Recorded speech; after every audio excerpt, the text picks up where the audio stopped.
Special meeting Friday, February 21st, 2025. I'd like to stand for the pledge.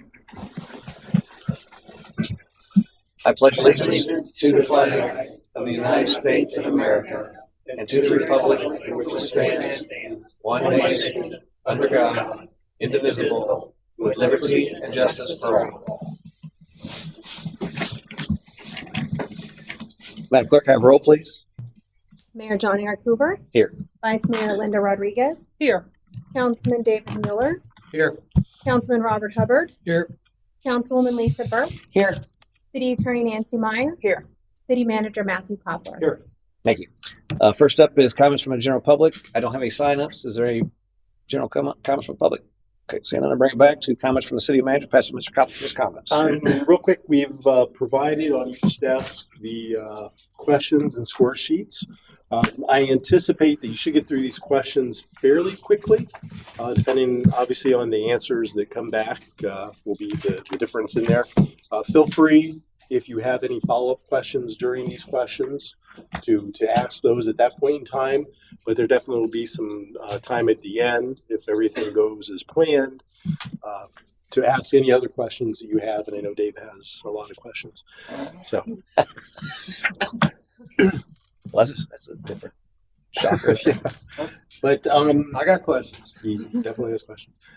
Again, up to you whether you want just one person to read the questions. And I think the mayor's already volunteered, at least me, to read the questions if you want that. Yeah, I can read them all, or if we can do two and two, go on to it. If you can read them all, if you slow down. Yeah, I'll do that. Okay. And if there's no other questions on this, we're going to ship one of the candidates off to meet with the PBA, and the other will take the seat in front of us here. Good? Good with me. Okay. Did a coin toss? Yep. It was scientifically chosen.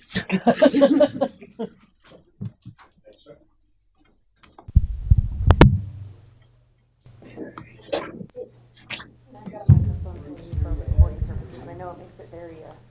This is for you. Perfect. Thank you very much. You want I to can wait for always, me? I can leave it late as long as it's close to you. You should be good. Okay. So actually, I think we've got 10 prepared questions, and it's about an hour time frame. So if you put 5 minutes on the clock for each question, and that way kind of gauge where we go for answers. Okay. Ready?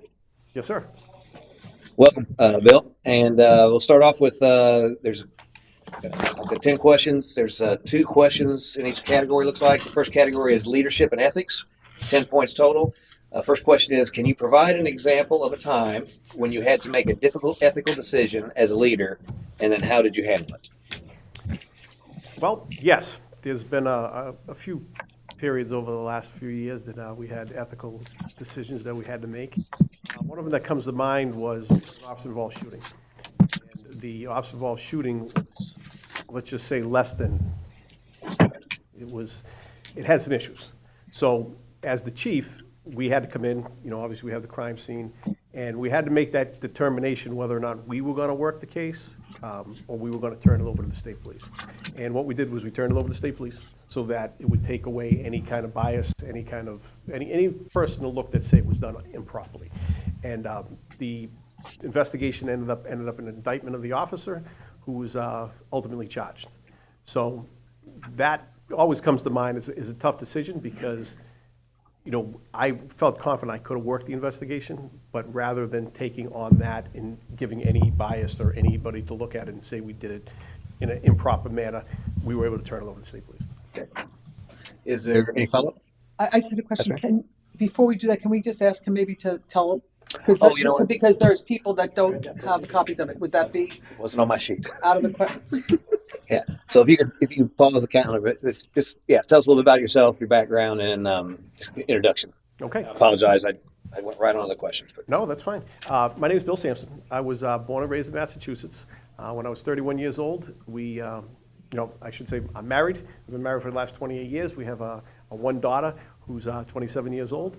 And growing up in Massachusetts, I was in law enforcement since the age of 18 years old. I started with the sheriff's office when I was right out of high school. Started in corrections, worked my way into patrol. As a patrolman, ended up working on a city gang unit. I worked in a gang unit for a few years, got promoted to sergeant, went back on the road. And then I think, like anyone that grew up in the Northeast, we just had that winter where we had 100 inches of snow, and it was that winter. And I had a rendition down to Miami. We had to go down and pick up a prisoner and bring him back. I went down to Miami, it was 82 degrees, I was fishing. I went back home, I had 4 feet of snow in my yard, zero. And I went online and started looking for South Florida police. So I ended up getting hired by the city of Boynton Beach as a police officer from Boynton Beach. We relocated down to South Florida. My daughter was 4 at the time. I figured before she gets into school, if we liked Florida, we'd stay. If we didn't, we could get back before she was in school. And we spent 14 years in South Florida. We enjoyed Florida. It was, it was a different, it was a culture shock from Massachusetts, but it was a good culture shock. We didn't have snow, we didn't have anything like that. I started with the city. I was a city police officer, an FTO. Then I became a detective. I worked in the Crimes Against Children and Sex Crimes Unit. I did that for a few years, and then an opportunity came up with the Attorney General's office, which was a statewide position. It was an excellent opportunity. I was able to get that position, and I worked for the Attorney General's office for 4 years. And we worked fraud cases, a lot of medical fraud. I worked there for 4 years, and it was a Monday through Friday, 8 to 4, no nights, no holidays, no weekends. It was really good. However, I missed traditional policing. So I ended up applying with the Palm Beach County Sheriff's Office, went to the Sheriff's Office, and I worked there. I started out in patrol, and then I went back to sex crimes and crimes against children as a detective, worked that for a few years. And then we kind of, my daughter was graduating from high school, and we kind of missed home. So we started looking at positions up in New England. And I was able to, I applied for a chief position up in Windsor, Vermont. It was a national search. I went up there, and fortunately, I was able to secure that position. My daughter went to University of Central Florida, and she wanted to be a teacher, so she went to school for teaching. The expectation was when she graduated from high school that she would come up and live in New England back with us. She met a guy in school, and they ended up dating, serious relationship. He went to UCF, then he went to UF Law. They ended up getting married. So she didn't move up, and we were a very tight-knit family. Her and her mama. So it's been difficult for us. I left Vermont after 6.5 years. I was the chief there. I got the chief in Middleton, Massachusetts, where I've been for the last 4 years. And that was back in the mass retirement system, back home where we were from. Still hoping eventually my daughter would come to her senses and move back. And like I said, she got married. She bought a house, her and her husband, and they settled in Wesley Chapel. So when we started looking, they said, well, you should move, you got to move back, be close to your daughter. And I said, well, we can't do it until you're settled, because we didn't want to make that move. And then, you're trapped here and you want to go back to West Palm or wherever. But now they're settled. So it's been a big push to move back closer to them. But I always said, it has to be the right position. It has to be the right location. And then this position showed up. So we kind of had a family chat, and it was a no-brainer that this was definitely a job that we should pursue. And everything's been excellent so far, and I'm fortunate to be in front of you folks here today. Awesome. Thanks. So going back to the first question, any follow-up on that response? You good? Okay. Do you have something? No. Did you guys want to take a moment just so we don't get too far along? Go ahead and make your scores on that. Are we just doing scores, or are we writing things under it? The scores, and there's some scoring criteria. Writing is accepted as well. Okay.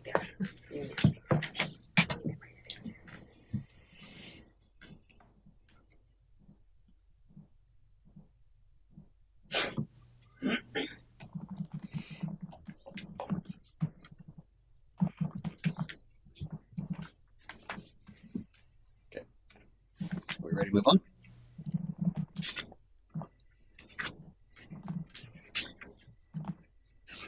All right. Okay. Next up, same category, leadership and ethics. How do you ensure transparency with your department, both with your officers and the community? what I've always found to be most important is where there's a system that the police and the public feel that they can voice their complaints or their concerns, and that the complaints will be investigated in a fair and impartial manner. So one of the big two things as a chief in both departments, was to really build from the ground up an internal affairs investigation unit and get the proper training to those investigators, so that when there is a complaint, that it's investigated properly and competently, and everybody feels that at the end of the day, there's going to be mistakes people are going to make, and they're going to have to answer for those. And I think as long as they know it's done fair and it's done competently, that at the end of the day, it's acceptable. I think that's big when it comes to the community, because if they feel they don't get any answers from the police, or if they file a complaint with the police on a legitimate thing, that it's not going to go anywhere, that they're going to take, that thin blue line and those feelings, that they lose trust in the police department. In the last 5 years, I've been doing this 36 years, and the last 5 years were basically the toughest 5 years I think we've had. And a lot of that came from Ferguson, and if you look back at Ferguson, they had lost, the town or the community had lost faith in them. And then when something like that happens, you can't go back and get that political capital. It's already been spent, and we see what happened, and that was ramifications for the whole country. So I think if you have an open and fair complaint process, open and fair internal affairs, that it does provide transparency for both the community and the police department. Okay. Thank you. Any follow-up? Yeah. Go ahead, Dave. In light of the fact that a lot of crazy stuff was going on in the United States, did you experience any of that in the community that you're in, and if so, how did you handle it? As far as craziness, Like the riots and that kind of crap? no, thankfully, we did not have that. We had, when the defund police first came about, when I was in Vermont, they did have a group that was going around different parts of Vermont. But I met with them prior to their meeting, when they were going to do their public display. I met with them first, spoke about what they were going to do, what they expected for us, and basically it went seamlessly. So you basically headed off in the past so that level set what those expectations were, and if they went outside those boundaries, then they knew what was coming down the pipe. We were prepared to answer any issues if it became problematic, if it became criminal. But a lot of times, like I said, open communication, we actually sit down and explain what you're looking for, what they're trying to accomplish, and what we need to have done. We can come to an agreement, and it went without, like I said, it went flawlessly. So, Great. Appreciate that. Thanks. Those first two questions were both negative toward the officers. Why is that? the second was negative towards the officer. But your answers, when your answers came out to those two questions, they were both negative toward the officers. On the first one, most police shootings are turned over to another entity rather than your department. So that wasn't really an ethics answer, because most police shootings are turned over to another entity Okay. to cover that. And then on the second one, when you talked about transparency, you immediately went to negativity with the officers and internal investigations. And why are you so negative about your officers? I don't think the internal affairs answer was negative to the officers. I think it's a positive if they know that it's done competently, because we get complaints that are unfounded. We get complaints all the time that aren't the fault of the officer, but rather the fault of the situation. So when I said it that way, I don't think of that as a negative to the officers, because that's, if you look at my past, I've been supportive of my officers and the people I've worked with my entire career. And I'm very pro-police. I think this is the finest profession in the world. I think it's the most noblest. I think there is no better person than a good police officer, but I also think there's no worse person than a bad police officer. So it wasn't meant to be negative towards the police. Any other follow-up? Okay. You'll take a second to score, then we'll move on. Good. Everybody good? Okay. Okay, next category is experience and qualifications. Another 10 points total. First question is, what best practices in modern policing do you believe are most important for a department of our size?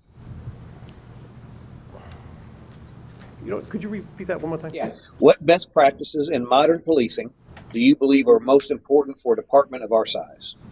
Well, the biggest thing is to address these situations in the town. If whatever the situations, whatever the crime, whatever the problems that the town has, is to get the officers the best training and the best leadership to be able to address those situations. So we have accreditation. There's different things that are best practices for policies, and those are things that you work to make sure that your policies and procedures are best practice, and you do that through numerous policy reviews, meeting with other departments this size. I felt in the department I'm in now is the same size department as this is training is really, really important to make sure that they have the training to be able to do the job properly, and having the guidance of getting those, being able to guide the officers and putting the right people in place in the right positions to be able to handle any issue that comes up. So training and accountability, standards, holding high standards and holding the officers to those, I think makes for a professional police department, and I think it makes for a better policing of the community. Thank you. Any follow up on that one? Yeah, just one question. You mentioned training, which I was going to ask you about, referring to fleet training. Do you have, you've seen our town recently, with some of the officers, do you have any plans or ideas for training?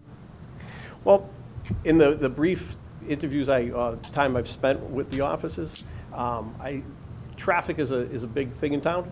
So they have a traffic homicide person that does a lot of the traffic homicides. I think that's important. They just got a canine that is going to be doing interdiction. So I think that's important. Crime scene, I'm not sure of the level of experience they have on crime scenes and protecting crime scenes and preserving crime scenes. I think that's often lacking in smaller departments because they rely on other agencies to do that. So I think that would be something that we'd be looking at to make sure that they're processing scenes correctly so we can gain all the evidence we can at the scene so that we can make sure that we can find the people responsible for the crimes. So that would be a big one that I've seen in traffic training. Again, I haven't been here, so I don't know more particulars, but that's what I've seen in smaller agencies that are often lacking. Thank you. In your response to the relying upon other departments outside of our city to work, we have to be able to foster a good relationship with the county and possibly Newport Richey as well. So you would include that in your process of best practices to build those bridges to those other organizations so that we do have an effective solution to whatever problem might arise. Correct. In the last, like I said, the two places I've been a chief, the first thing I did when I went to Vermont was to meet with the Vermont State Police, their hierarchy, the surrounding agencies, the Sheriff's Office, to initially make those connections, because they're, in this job, your ability to network is one of the most important things that you have. And you have to foster those relationships because, I always tell the guys, you don't want to meet the homicide team for the first time at a homicide scene. You want to know them. You want to have them, meet them on different things, sit down with their command staff and make sure that you're all on the same page of what needs to be done. And that way, when an incident does happen, it's not the first time you're running into them. But fostering relationship is a big part of this job. And that's one of my strong points with the last two agencies. Thank you. Any other follow-up? Okay, thanks. Are you resetting the clock for every question? I was doing his response. So if you want me to change it, Yeah, that's so just after I read the question, set it 5, and that way that 5 continues clicking as a feedback. Perfect. That way we kind of keep on fine. track. Even with the sub questions. Yeah, even Okay, that. So no just problem. 5 minutes for 5 every. minutes total. Okay. Thank you. We good with scoring? Okay. So next up is question number 4. What specific initiatives have you led that resulted in a measurable improvement in crime reduction and public safety? All right, the biggest thing I did for both departments was establish a detective bureau and investigators in training, so that when we do have an issue, the backbone of any police department is patrol. But to get to that next level, the biggest thing is you have investigators that can investigate serious crimes or quality of life crimes, breaking engines, car brakes. So establishing both of those has, in both agencies, putting the training, picking the right people, getting them the resources that they need with other agencies, fostering those working relationships. I felt that in the two agencies we had, they had patrol pretty much down, but it was that next level of investigations. And when you have a department that's competent in investigations and patrol in the overall full-service agency, that will reduce crime. In both of the places I had that I was the chief, I worked in big areas where we had major crime. Both of these were similar towns, like the Windsor, Vermont was a 3,200 person town. Middleton's 10,000. Those were the crimes we were having are similar to here, and we were able to go from having to not just basically being a report taker and not solving the crimes to being able to solve crimes. Okay, thank you.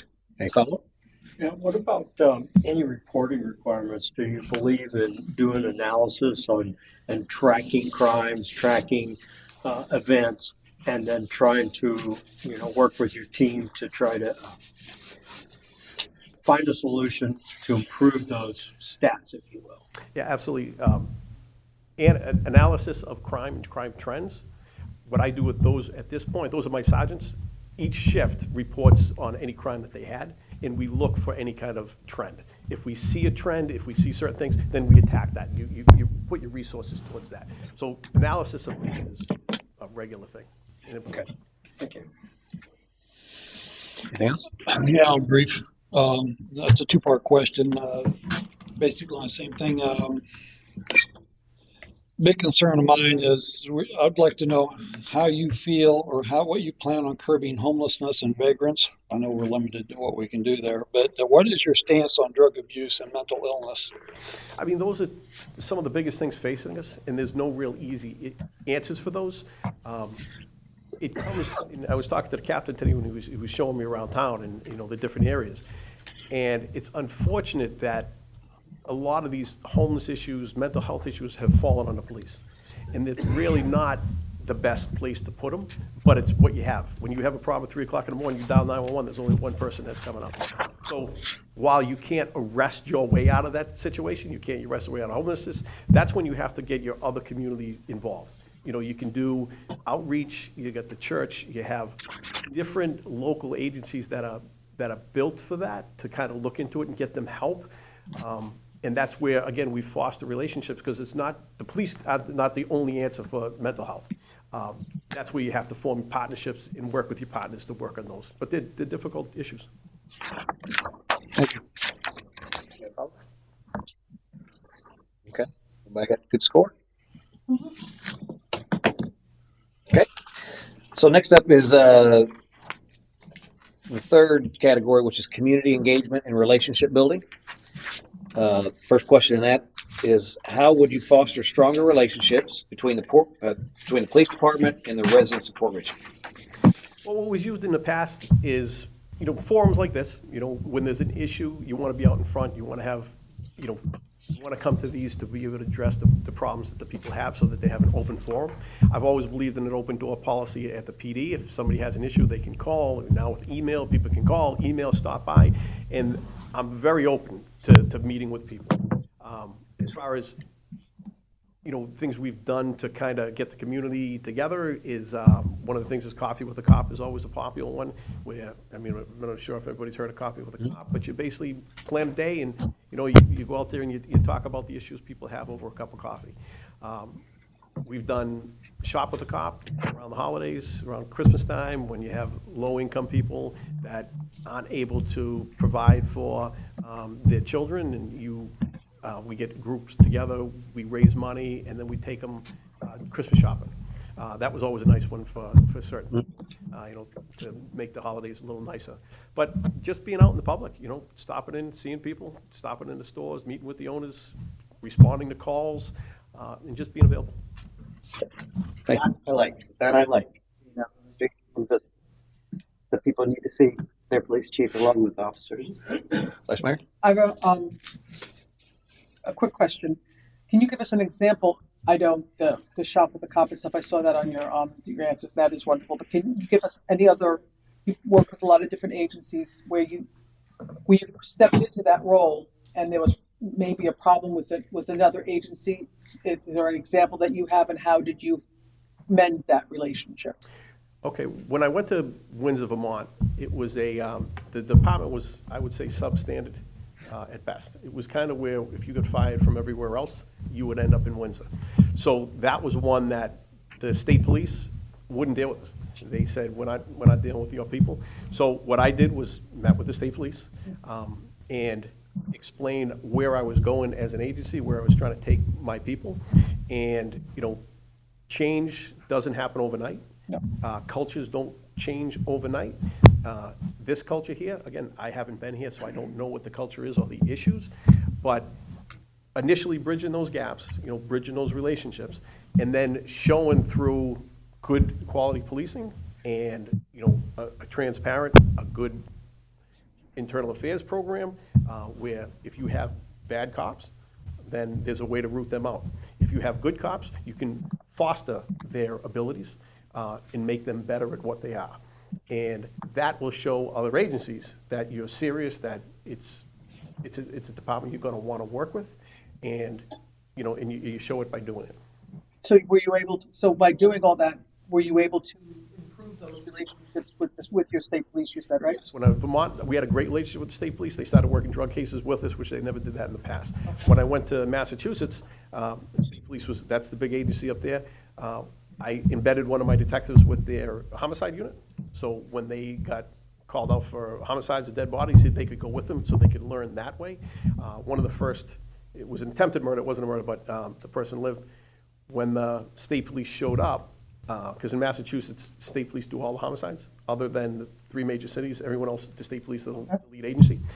And they said I had gotten my detectives training, got them to work with them. So when we had this near homicide, when they showed up, we had the crime scene contained, we had everything they wanted. I remember the captain came up, he said, it's got a bow on it. I said, well, that's what you do when we do competent investigation. We're not gonna run it, but we can have it prepared correctly for when they get there, that they know they can do their job from that point forward.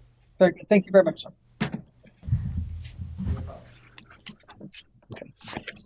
Take a second to score.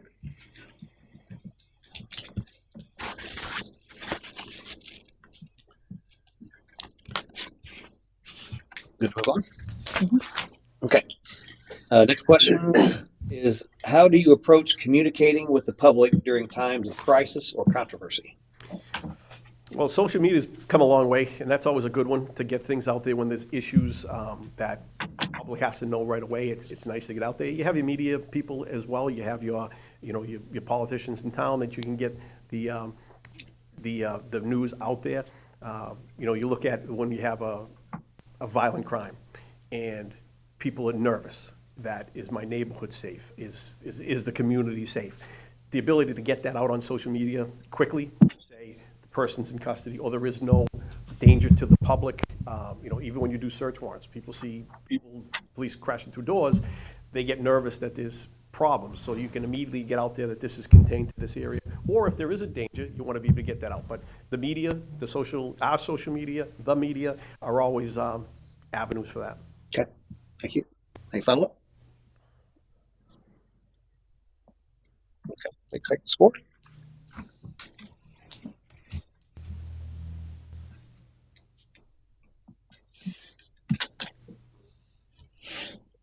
Good to proceed? Mhm. Okay. Next category is departmental leadership and strategy. Again, 10 points total. First question, how would you support and develop the officers under your command to improve retention and morale? Well, that's one that when you come in, you have to have a vision for the police department. And you have to communicate that vision. So that would be open communications, meetings with the sergeants, with the captain on a regular basis of exactly this is what we're looking to do. And then you want to identify strengths in your offices to find out what people have interest in. And then you want to foster that through training and leadership. So if you find people that have certain skills, you can foster those skills. Retention is difficult on certain areas if morale is low. So morale can be affected on a lot of different avenues, but if you provide a culture where the officers are comfortable coming to work, that they don't feel harassed, that they don't feel like they're being watched or picked on all the time, it builds that. And then when they have when they're confident coming in and be able to discuss the issues, then open communication is very, very important, because if I don't know what the issues are, then we can't address them. If they don't feel comfortable talking to me, then those issues don't get addressed. So you want to keep the open communication. You want to put forth a vision of where we're going as an agency and how everybody can contribute to that. Because everybody has certain skills, and most of them want to be heard. Most of the people want to have a say. And if you give them that say and you work with them on addressing the issues that they have, that will build morale. And when it becomes a department that people enjoy working for, that's professional, that has opportunities, that's how you not only keep people, but you draw people in. And that's the last two agencies I worked for when I was chief up in Windsor. When I first got there, like I said earlier, that was the department you went if you got fired from everywhere else. When I left, that was the department people wanted to work for. So that's how you build those. In Middleton was the same way. We're working towards excellence in policing, which is should be the goal of all police. Yeah. Okay. Any follow-up? Just to expand a little bit on that, so, and maybe take it a step further, you may have heard that recently we had a vote of no confidence in the police chief, and I think it's even happened before in the city's history. So I think, and I don't know necessarily the current environment, whether it's gotten better or worse, the same, but obviously there was some division within the department. Because some people were happy with the way things were, others weren't, and so there was that constant contention between individuals within the department. So coming into a department that could potentially have some division, and again, communication key in all things, right? If you could maybe expand a little bit, how maybe you could draw cohesion together in that department and really bring everyone together to accomplish that vision. And I think a lot of that was lack of communication, and I think a lot of it was feeling that they weren't being heard. And in this profession, if you have ideas and they're just constantly told no, well, that's just not what it is, this is how it is, this is how it's always been, we're just not going to change, those are tough. That's not me. I'm a person that's open. I let everybody into the office. My door is always open. Anytime they have an issue, I'm in. And then, like I said, we want to hear what they have to say, because a lot of good ideas are out there, and we want to make those and foster those so that we could be better as an agency. Now, you're going to have personality conflicts. That's just life. But if you can minimize those, and they don't have something else, one thing to have a personality conflict with this one, but then hating this one, then you can kind of get together to hate everybody. You want to kind of root out that, you want to root out that. And like I said, everybody here knows what the issues are. Everybody here has an idea of how they should be fixed. And if you let them talk and you give them that opportunity, then eventually that builds a cohesive group. Yeah, good. Anything else? Okay, second score.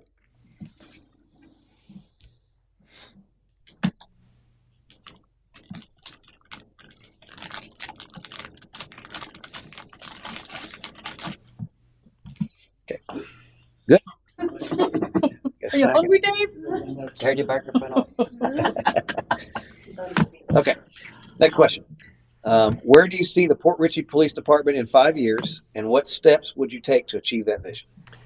Where I see us as an agency is one that is well-trained, one that has good leadership, one that is professional, squared away, one that has good working relationships with their other agencies, and properly police this city the way the community wants it policed. So what I see in 5 years is the most professional agency in the county. Okay, thank you. Any follow-up on that?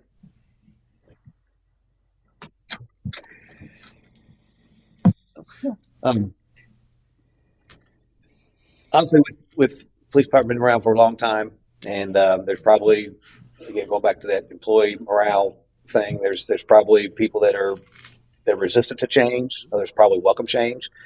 Obviously, with that vision, it may take a significant amount of change to get us there. Again, we want more training and all that, like you said. But what's your view on past and proven practices that are kind of adopted and it's been around for a long time, but bring about those necessary changes that may be uncomfortable at first, but can actually help you achieve that vision. Just a little bit about that. Well, there's two things police don't like: change and when things stay the same. Yeah. So that's basically what you walk into when you walk into any police department. So how I look at it is you hear what the issues are, you look at what changes I would come in and do an overall view of the police department. Policies, procedures, staff, training. And then what you do is you sit down with the unions, you sit down with the people and explain that this is why this is failing. Or is it failing because it's a lack of leadership? Is it failing because it's an improper policy? Is it failing because it's just no training? So what you do is you make the evaluation at that point and you sit down and you have that conversation. And when I come in and say, this is why we're going to change this, I give them a reason why I'm going to change it. And we can have a discussion of why we're going to change it, as opposed to me coming in and say, this is going forward, we're going to do this. That's failure. It's never well received. And that's one thing I've learned in the last 10 years is change doesn't happen overnight. It takes a buy-in from the department, and that's done through, for lack of a better term, negotiations, of meeting with everybody to say, hey, this is where we want to go as an agency, and where do you see that that's improper? Or where do you see that this could be done better at achieving this? And again, we do go back to communication because that's 90%, 95% of anything, to get the buy-in. And when we do make the changes, you're not going to make everybody happy. I'm a people person, I love dealing with people. And one of the toughest things I found as a chief was that you just don't make everybody happy. As hard as you want to try, there's going to be people that just don't agree with certain things. So that's when you do have to make those tough decisions, but they're also, I've explained that decision, and that's why we're going in this direction. And I'm not opposed that in 6 months, we can revisit it. If it didn't work, let's go back to the drawing board and come up with something else. But at the end of the day, we want to be more professional, we want to be more productive, we want to be proactive, and we want to make a safer community to improve the quality of life. And that would be my goal. And that's how I would go about trying to obtain it. Yeah. So say you're not afraid of change. I don't. Not afraid of change. Yeah, one of the things that we've had on the agenda is the moving of dispatch over to county. That's been met with change, big change.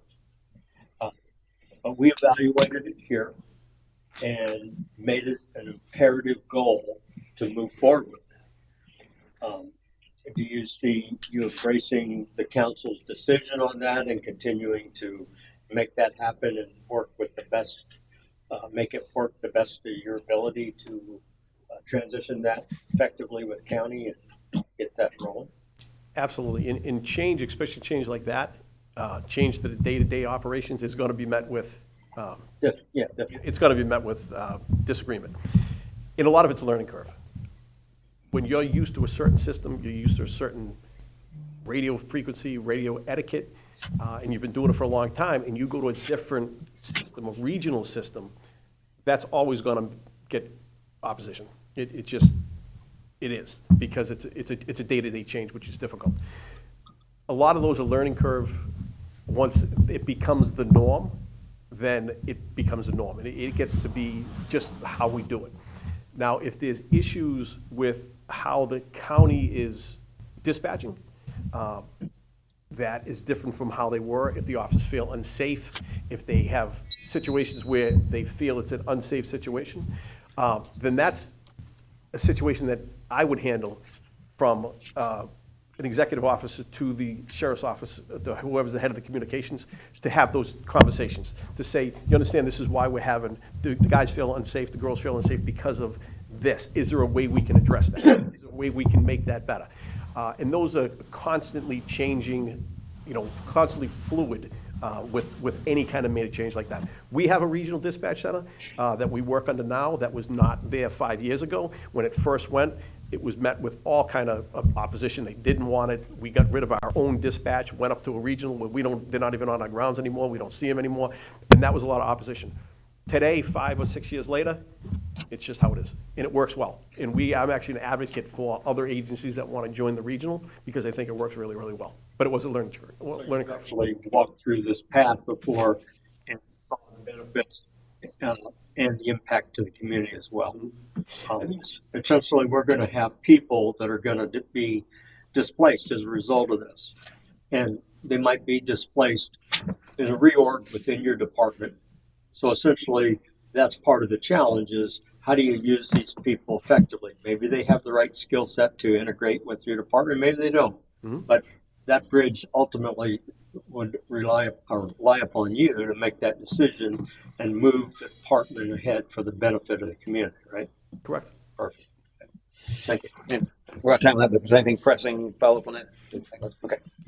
Okay, take a second to score.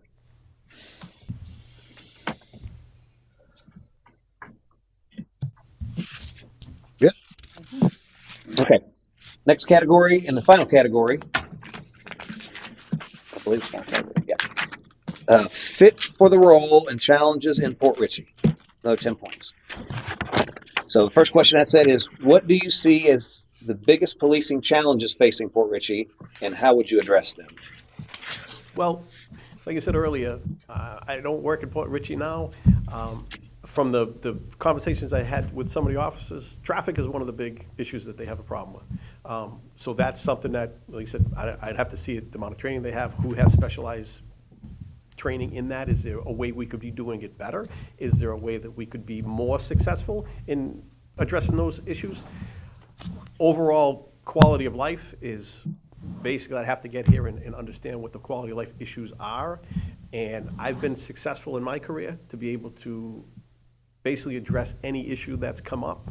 I feel now the two departments that I ran, when somebody walked through the door with a complaint, regardless of what it was, we could handle it. And handle it successfully and competently. And I would bring that same experience here. Okay.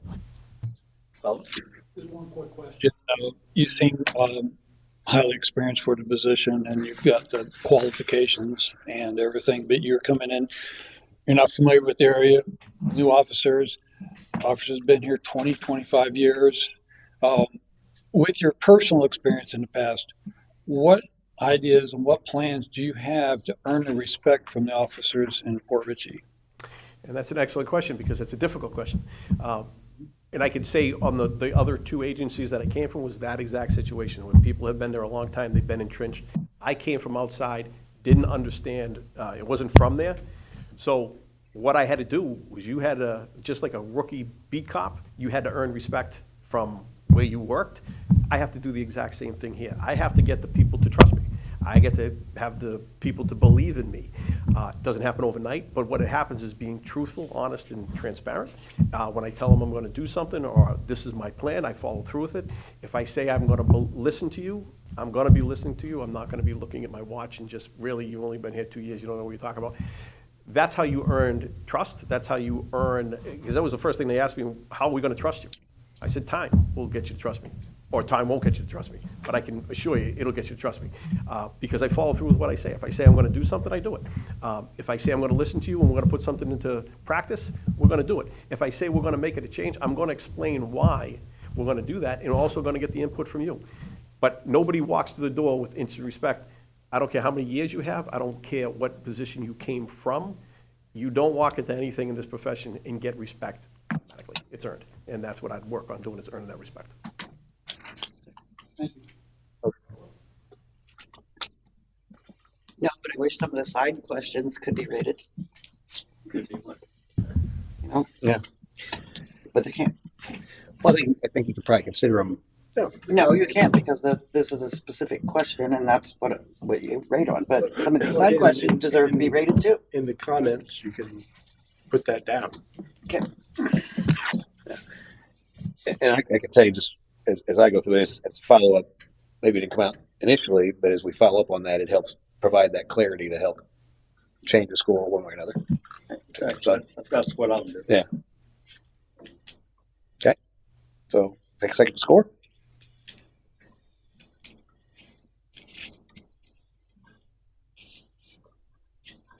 Good. Okay. Last question. Why are you interested in this position, and how do you see yourself contributing to the community long term? Well, that's an excellent question. And I think I kind of touched upon it when I first explained why I'm sitting here today. Why I want to be here is a big part of it is family. My daughter lives down here. She's part of this community. We wanted to get closer to her, but under the same token, I wasn't going to go and apply just because it was an opening. They said there's a lot of chief's jobs opening up. The profession has really taken a hit over the last 5 years. Massachusetts, we have 350 police chiefs. We lost 250 of them in the last 3 years. We averaged 3 to 5 a year. That's how many people are leaving the profession. So when I looked at this was where we were looking to be. It's the same size agency I work in now. I've worked in a community this size for the last 10 years. I've basically worked in this kind of environment. And when this position came up, we had a family meeting, and because they wanted me to come down on a couple other woods, I said, it's just not where we want to be. This fits ideally for what I'm looking for going forward. So that's personally why I want to be here. What I can bring to this community is a lot of experience. I've done this job for a lot of years. My record is unblemished. I've never been written up. I've never been disciplined in any way, shape, or form. I love this profession. I think it's the most honorable, noblest profession there is. And like I said earlier, there's no better person than a good cop, and there's no worse than a bad cop. So what I can bring you is an honest person with integrity that brings a lot of experience, loves this profession, and will bring my heart and soul into this department to make it the best we can make it. Thank you.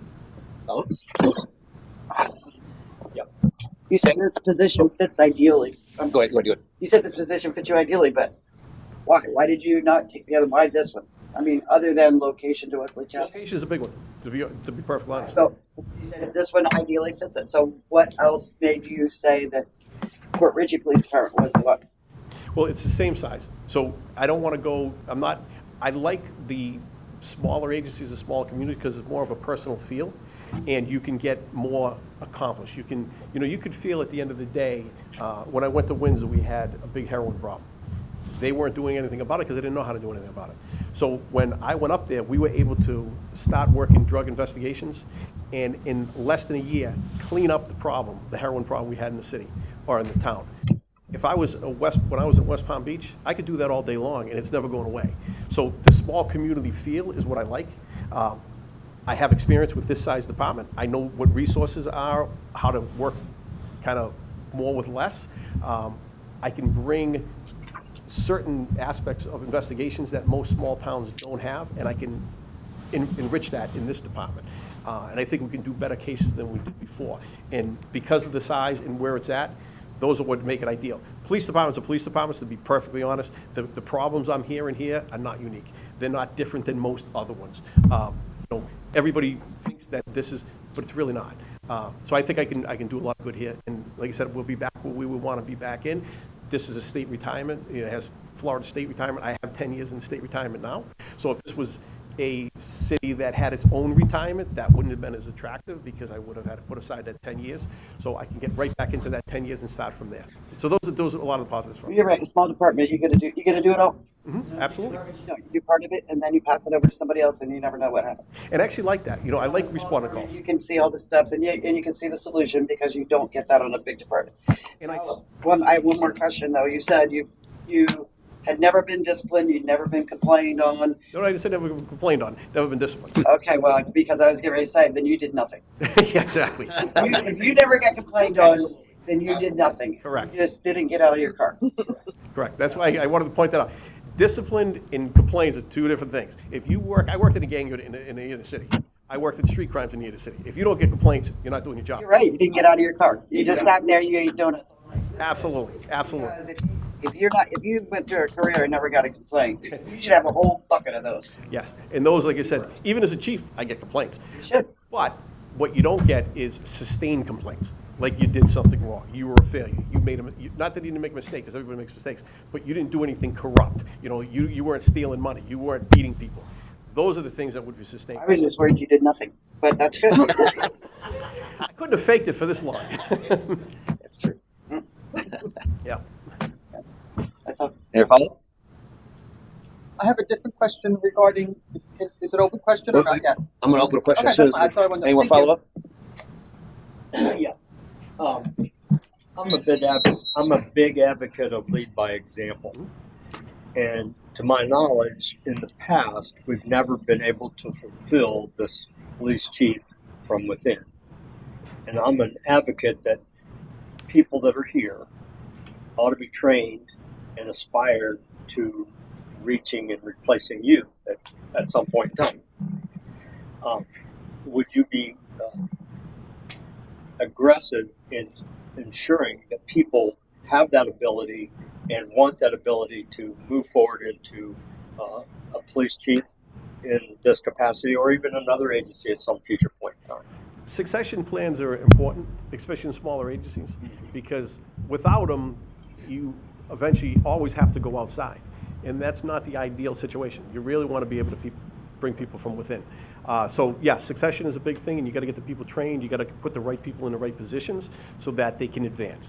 And you know, I try to give them the training and the leadership for them to be successful. Whether they take that and be successful is on them. But you're trying to give them the tools and the training to be able to be successful. Not everybody's going to be, but at least they can't look at you and say, well, you just failed me.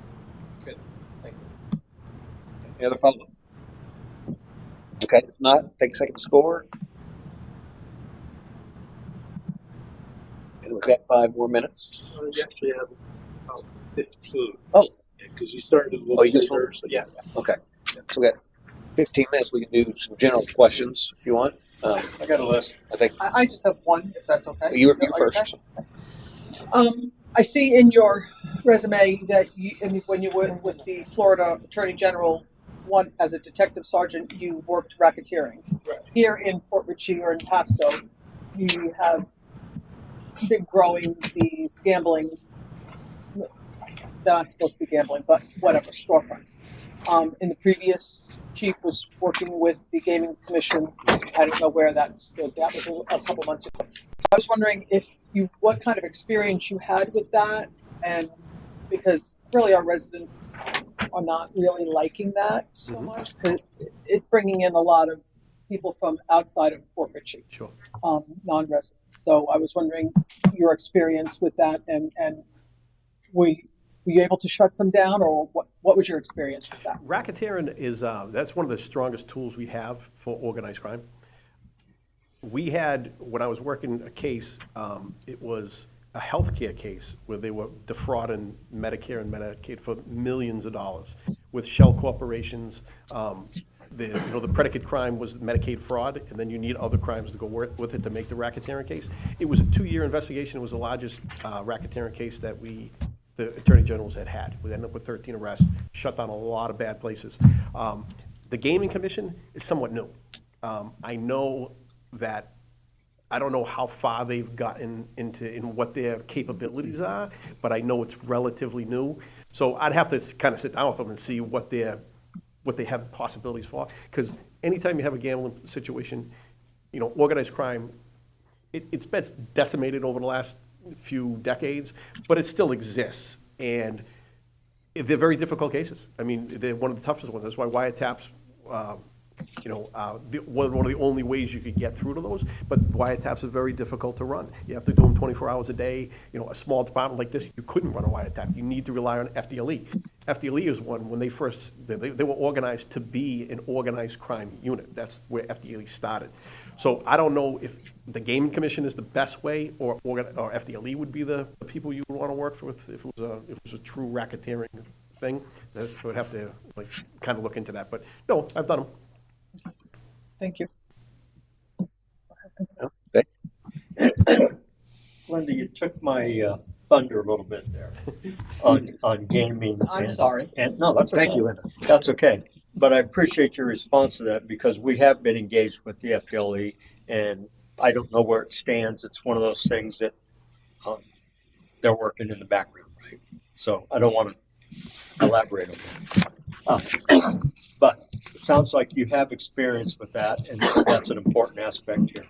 Also, you elaborated on on the homeless problem where you're at. We have a homeless problem here as well, and I'm glad to see that you've got some experience in that area.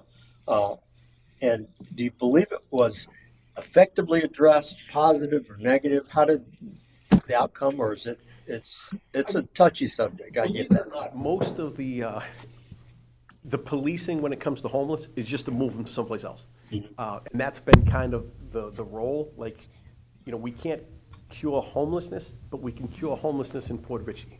And that's almost been kind of the philosophy. And you just move it to another community. There is no, I don't think the government has a long-term strategy for homelessness. They really don't. And again, we can't arrest our way out of homelessness because it just doesn't work. Mental health issues, drug and substance abuse issues are larger than the police. And that's where I said it comes back to community groups that work together and collaborate to kind of work on these problems.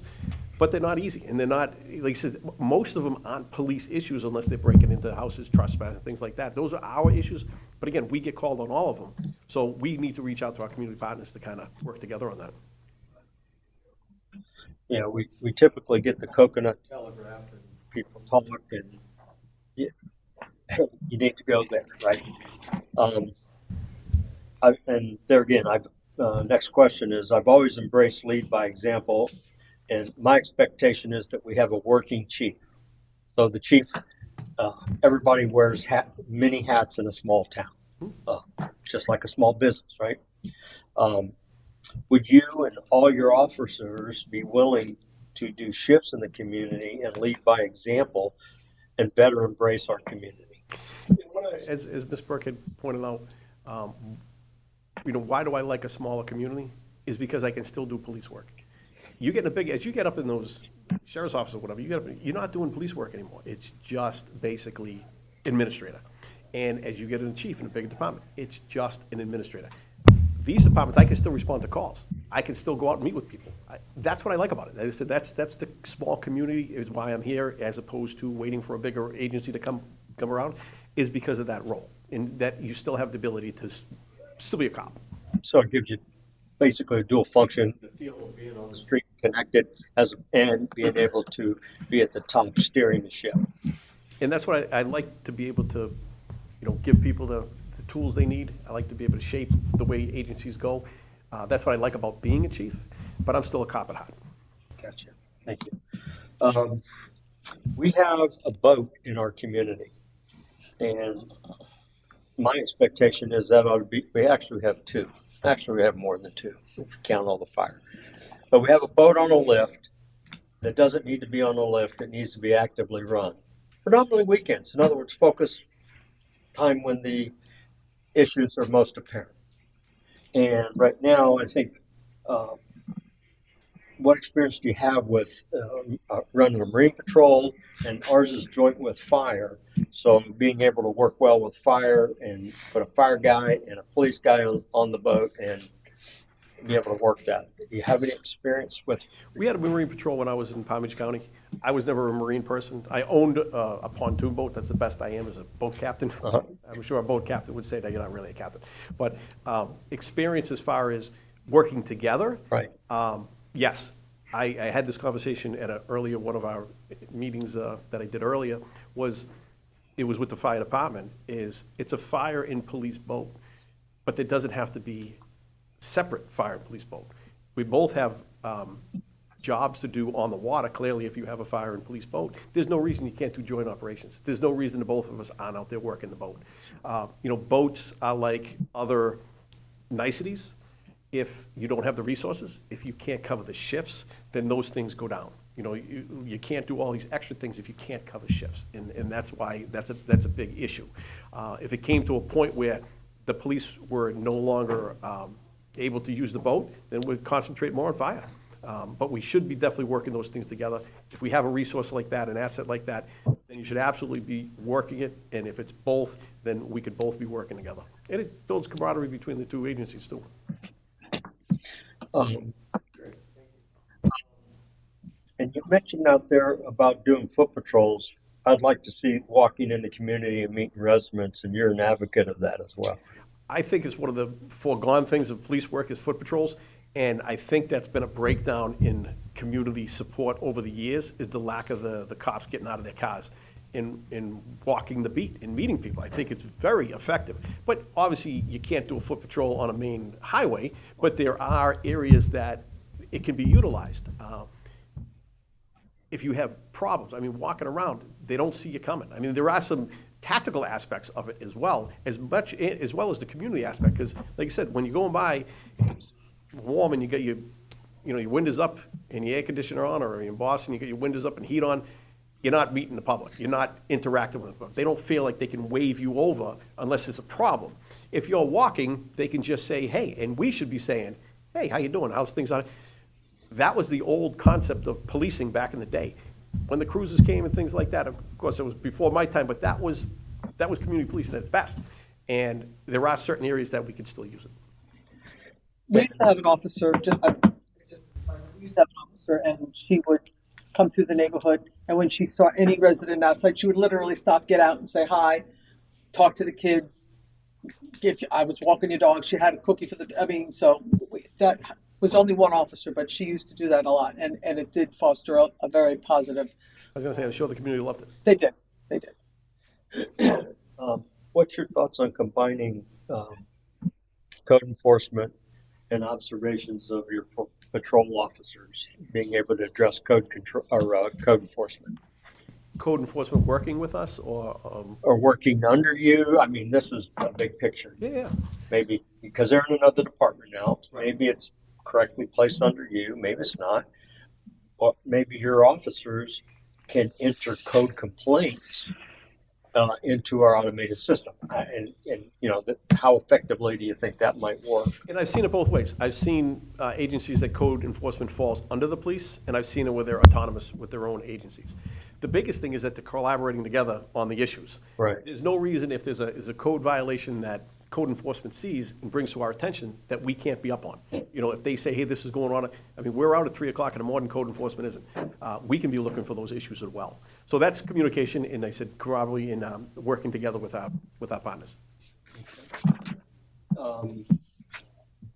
Based on your short time here, 6-7 hours, what opportunities or issues come to light? Does anything obvious and glaring? You know what? Good or Different than anywhere else. different? Honestly, I've heard some of the complaints, I've heard some of the concerns, and they're not different from what you see otherwhere. So there's nothing that I've come here and spoke to the captain and go, yeah, I'm leaving after lunch. Nothing that I've seen so far has said anything like that. So I don't think there's anything here that over time with communication and working together couldn't be addressed. Okay. And over your interview process, have you had an opportunity to kind of watch some of the history in the council meetings and review some of the police reports and kind of get an idea of what's going on in the town? Okay. I haven't. And then I'm sure you're well versed with budgets and trying to hold the budgets and look for opportunities to improve, save money, do things better, faster, cheaper, right? Do more with less. Huh? More with less. Exactly. And here's my final question. What's your favorite donut? Don't put up with that. I got to say Boston cream. Yeah.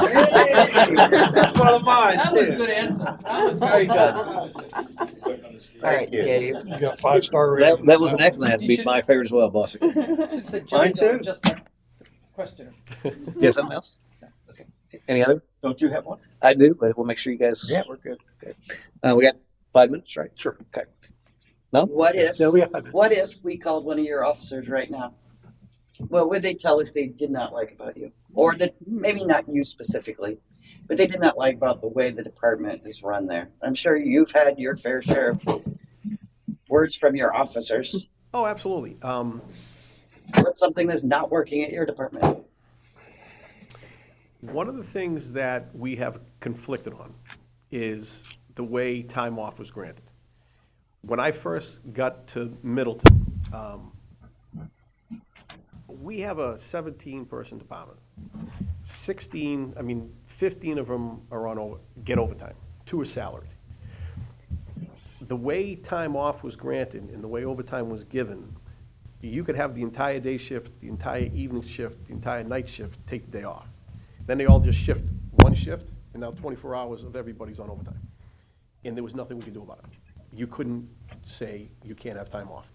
So my thing was, how do you how do you run an agency with any kind of continuity where people don't work their shifts? And we have, say, 3,200 shifts a year with what we had. In April, they had taken 900 shifts off. I'd never seen anything like it in my life. And I was basically, that's how we do it here. If you stayed 1 minute past the shift, you got an hour of overtime. I said, okay, is that contractual?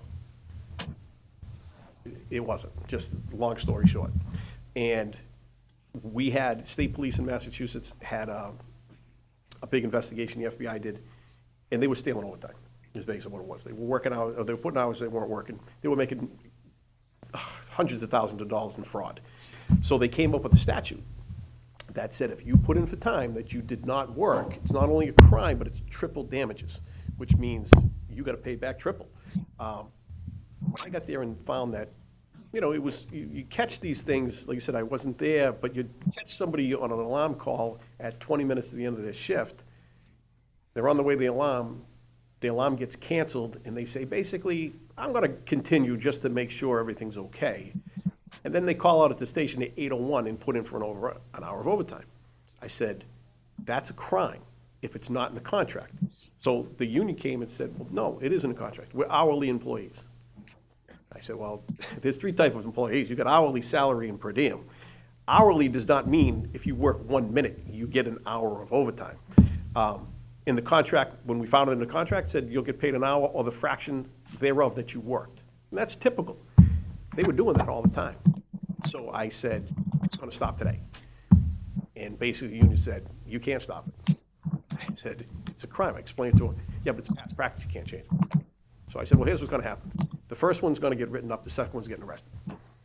So yes, we did have our conflicts on certain things like that, but those were integrity things. Those were criminal things. When a union president tells me, even if it's a legal chief, you can't change it. But what did they not like about you? Because I did that. Because I cut down on the overtime. You enforced it? Because you enforced it? I actually sat down with the union. We tried to come up, and their thing was you cannot deny time off. So I don't know what the overtime budget is here for 17 people, but the overtime budget there is $340,000, and we were going over. So when I cracked down on that, when I cracked down on, you know, you couldn't have 5 people in the same room that looked the same with uniforms. Some would wear this. We made it uniformed. There are people who really liked that because they wanted to be squared away. There were people that didn't like that. So again, when we go back to you're not going to make everybody happy, but is the agency better as a result of these things? Yes. You could run into people that you talk to that would say, he came in, he changed all this. And again, I have to sleep at night, you know, and some decisions are tough. Thank you. So I'll close with my comment because we're running out of time, but and maybe not so much a question, but just to bring awareness that if you are selected, there's as the mayor, everybody calls me with complaints. You know, if they know a councilman or councilwoman, they may reach out to them, but if there's not a relationship built there, they reach out to the mayor. And obviously our government structure, I don't interface with staff. There may be a case where I would call the police chief up and say, hey, I've got this issue. It all comes to the city manager.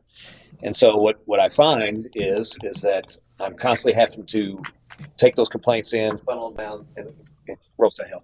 What I want to impress upon whoever is in just staff in general, that if you're a department head, in this case, the chief of police, that please know that if communication is not handled effectively, somebody reaches out to the chief because they had a problem with an officer or whatever, even if that email or request, because you're going to get some, as you're seeing your career, some stuff you don't even want to answer, you just want to ignore it, just crazy emails, whatever.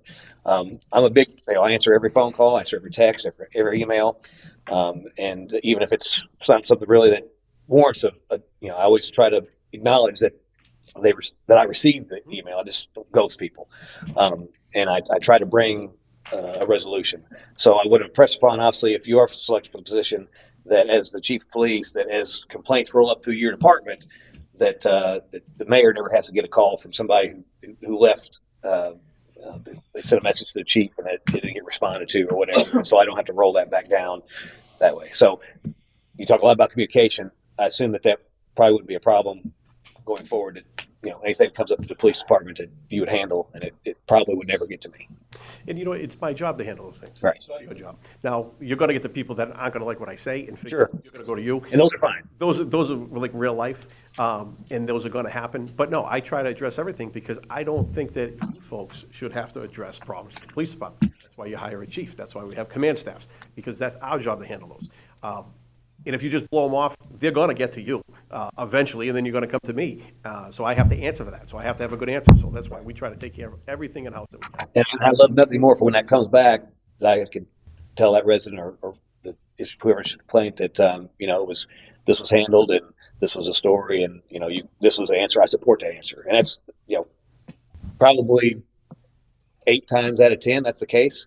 But if you have a motto, which I've tried to impress upon Matt to kind of have staff in different departments, not everybody's going to get an answer that they like when they deal with these issues with the city. But if they could adopt a model that everybody leaves my department feeling like that they were heard and that they had provided great service to, that goes a long way. They may not like the answer, they may not like the outcome, but at least the person they're dealing with is empathetic, listened to them, and gave them appropriate information. I think that goes a long way, even if the answer is not what they want to hear. It does, and it's fair, and it's what should happen. Yeah. So great. And we're at time, so we'll do the candidate shuffle.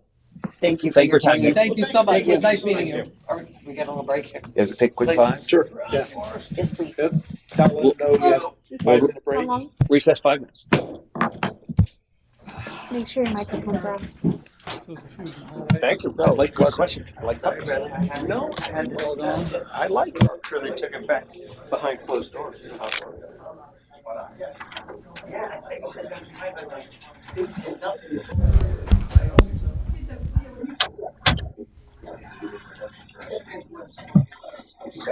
Sure.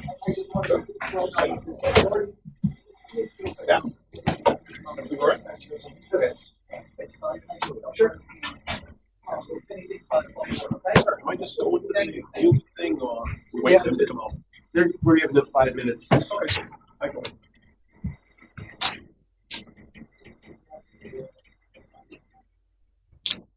You hurt your hand? You know, You got old this old man man skin get ready? beat up a lot. You got old man skin, Chris? I got old man skin. That's the nurse coming out of you. You walked in, I went, shit, what did he do? Did you get bit by the expensive? No. He punched the wall outside, he didn't like it. That's what it was. I worked for years as a mechanic. My hands get worse.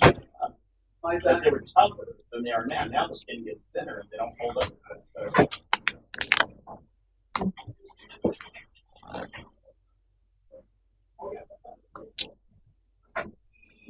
Need a Band-Aid or something to put on it? I got one right here. I'm a natural dry kind of guy, so I just let it air dry. There's a little blood on the floor, don't We worry. can get the fire chief to come in. We'll call the hazmat team. Yeah, got it, hazmat. Just leave it. Ah! But wait patiently. I'm not signing anything. Yeah, can you sign this for her? Put an extra zero again, my check next time, please. I tried, but I kind of kicked it back. Boy, I can tell you get authority around here, Matt. Just put Take CFO tells you what to do. Oh, my bad. I didn't know there was anybody in here. Zero. This is just putting you on the as the administrator on the PNC credit card. Oh, okay. So I shouldn't read it? Oh, no, no, read. No, you give me. Yeah, if you don't mind.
Thank you.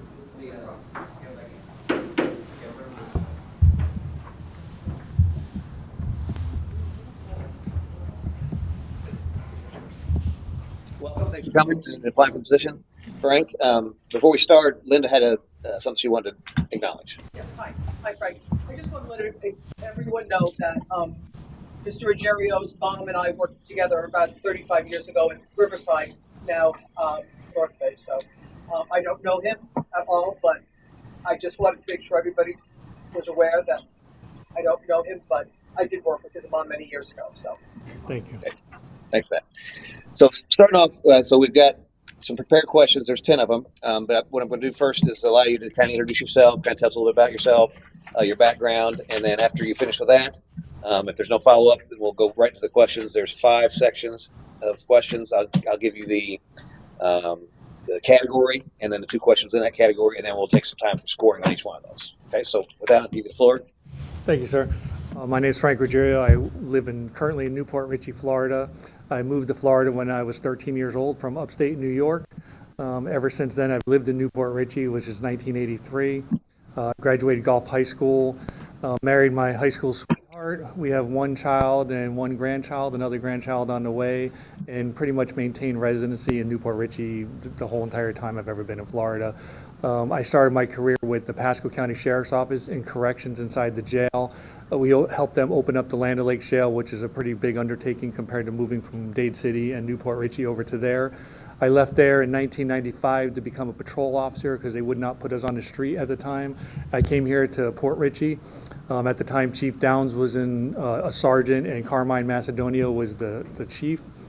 I worked here for 5 years. I was able to obtain the rank of corporal, field training officer, lead instructor. I went to many classes. I became a traffic homicide investigator, which was near and dear to my heart because when I first got married to my wife, her mom was actually killed in a car crash off of Congress Street, and the Florida Highway Patrol, to me, did not do a proper investigation on it. So I always made sure that if I was able to get the opportunity to do those types of investigations and work with people's families, I would, and make sure that people got prosecuted the correct way. So that was my drive behind there, and I had that opportunity to do that when I came here. My last big fatal crash here, if any of you guys were around in 2000, was at 19 and Ridge Road, where we had a quadruple homicide, and we were able to successfully prosecute the person that killed that family. And it was right at the Christmas holidays, right before the Christmas holidays. They were on their way to buy Christmas presents, so that was near and dear to me. I had left employment and went to Tarpon, but I still was actively prosecuting that case with Pasco State Attorney's Office. And Tarpon actually gave me the approval to do that, so I was grateful for them to allow me rather than turn the case over to somebody else. I went to Tarpon Springs basically for more money and better opportunity. This was a very small department. I was probably the youngest guy here at the time, and a lot of people didn't really want to do a lot of stuff except write traffic tickets. I wanted to be able to investigate real crimes and do different things like that. I was able to solve a string of burglaries. We had at a used car dealership next to the Battery Place off of between Grand and 19 there by going out there and doing my own personal surveillance. I tracked the guy down. I did a field interview on him. I got his name. Started running him through pawn shops and was able to get a successful prosecution and charge him with over 20 burglaries that he was going through the neighborhoods and doing that, and then bringing it to the pawn shops and pawning the people's material. So we were able to get most of that back. So those are the kinds of things I was looking for in Tarpon. And when I went to Tarpon, I was very fortunate. I've been able to do a lot of things there, almost every department I've worked in.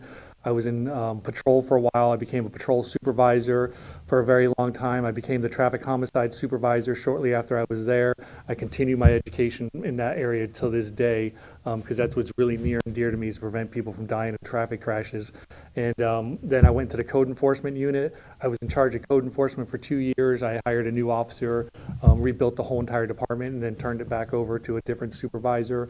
I was able to work in training, accreditation, and traffic for a couple of years while I was there, and that's all we did.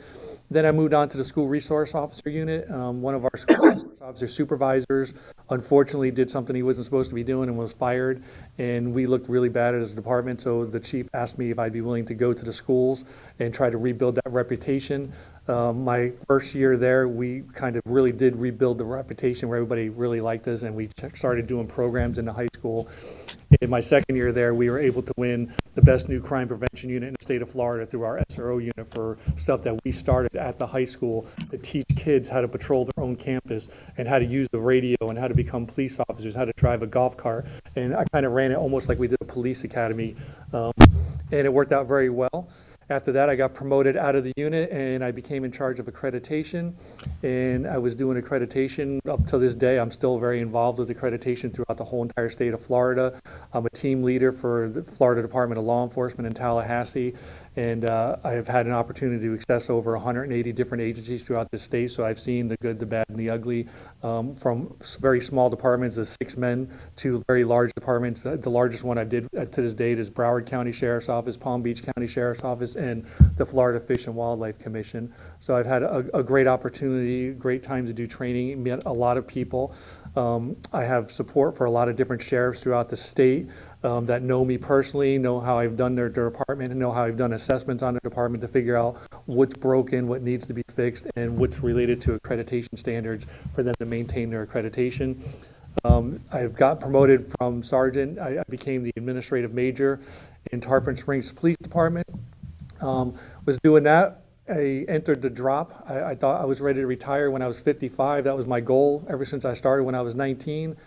And all of a sudden, got promoted a couple more times after that. Now I'm the assistant chief down there, and I look back and I really love my job, and I know I got a lot more in the tank, and I wish I never would have entered the drop where, you know, we think we got our things situated and we want to retire at a certain date and time, and I'm not ready to retire yet. I'm ready to start.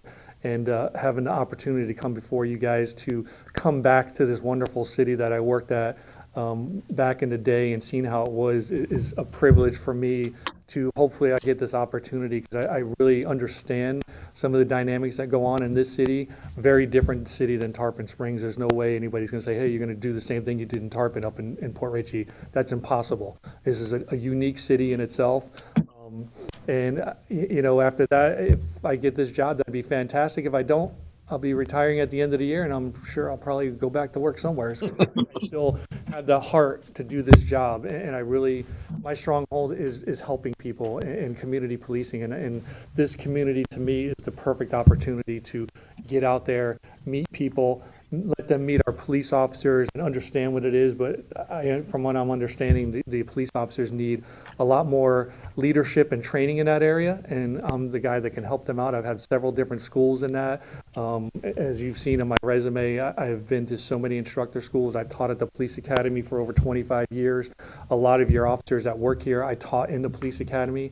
And they also know me for my reputation in Tarpon, and all my guys down there always talking to each other.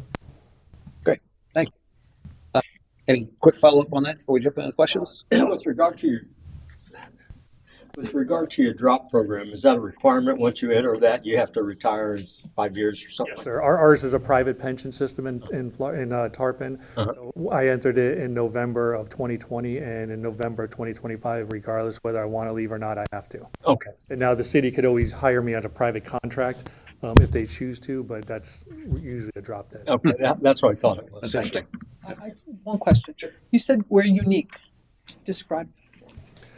So your city is, you're kind of like broken up a little bit. You have, as you guys all know, you live here, certain areas out by, you know, Sand Pebble that are different people live there compared to the different needs of people that live on Limit Drive and those areas over there compared to the people that live on Queener. And then today when I got to do a city tour, a lot of new buildings that weren't here 25 years ago, apartment complexes or condos that seem like really nice places, but every one of those people that live in those areas needs something different from the police department. They're all not the same people.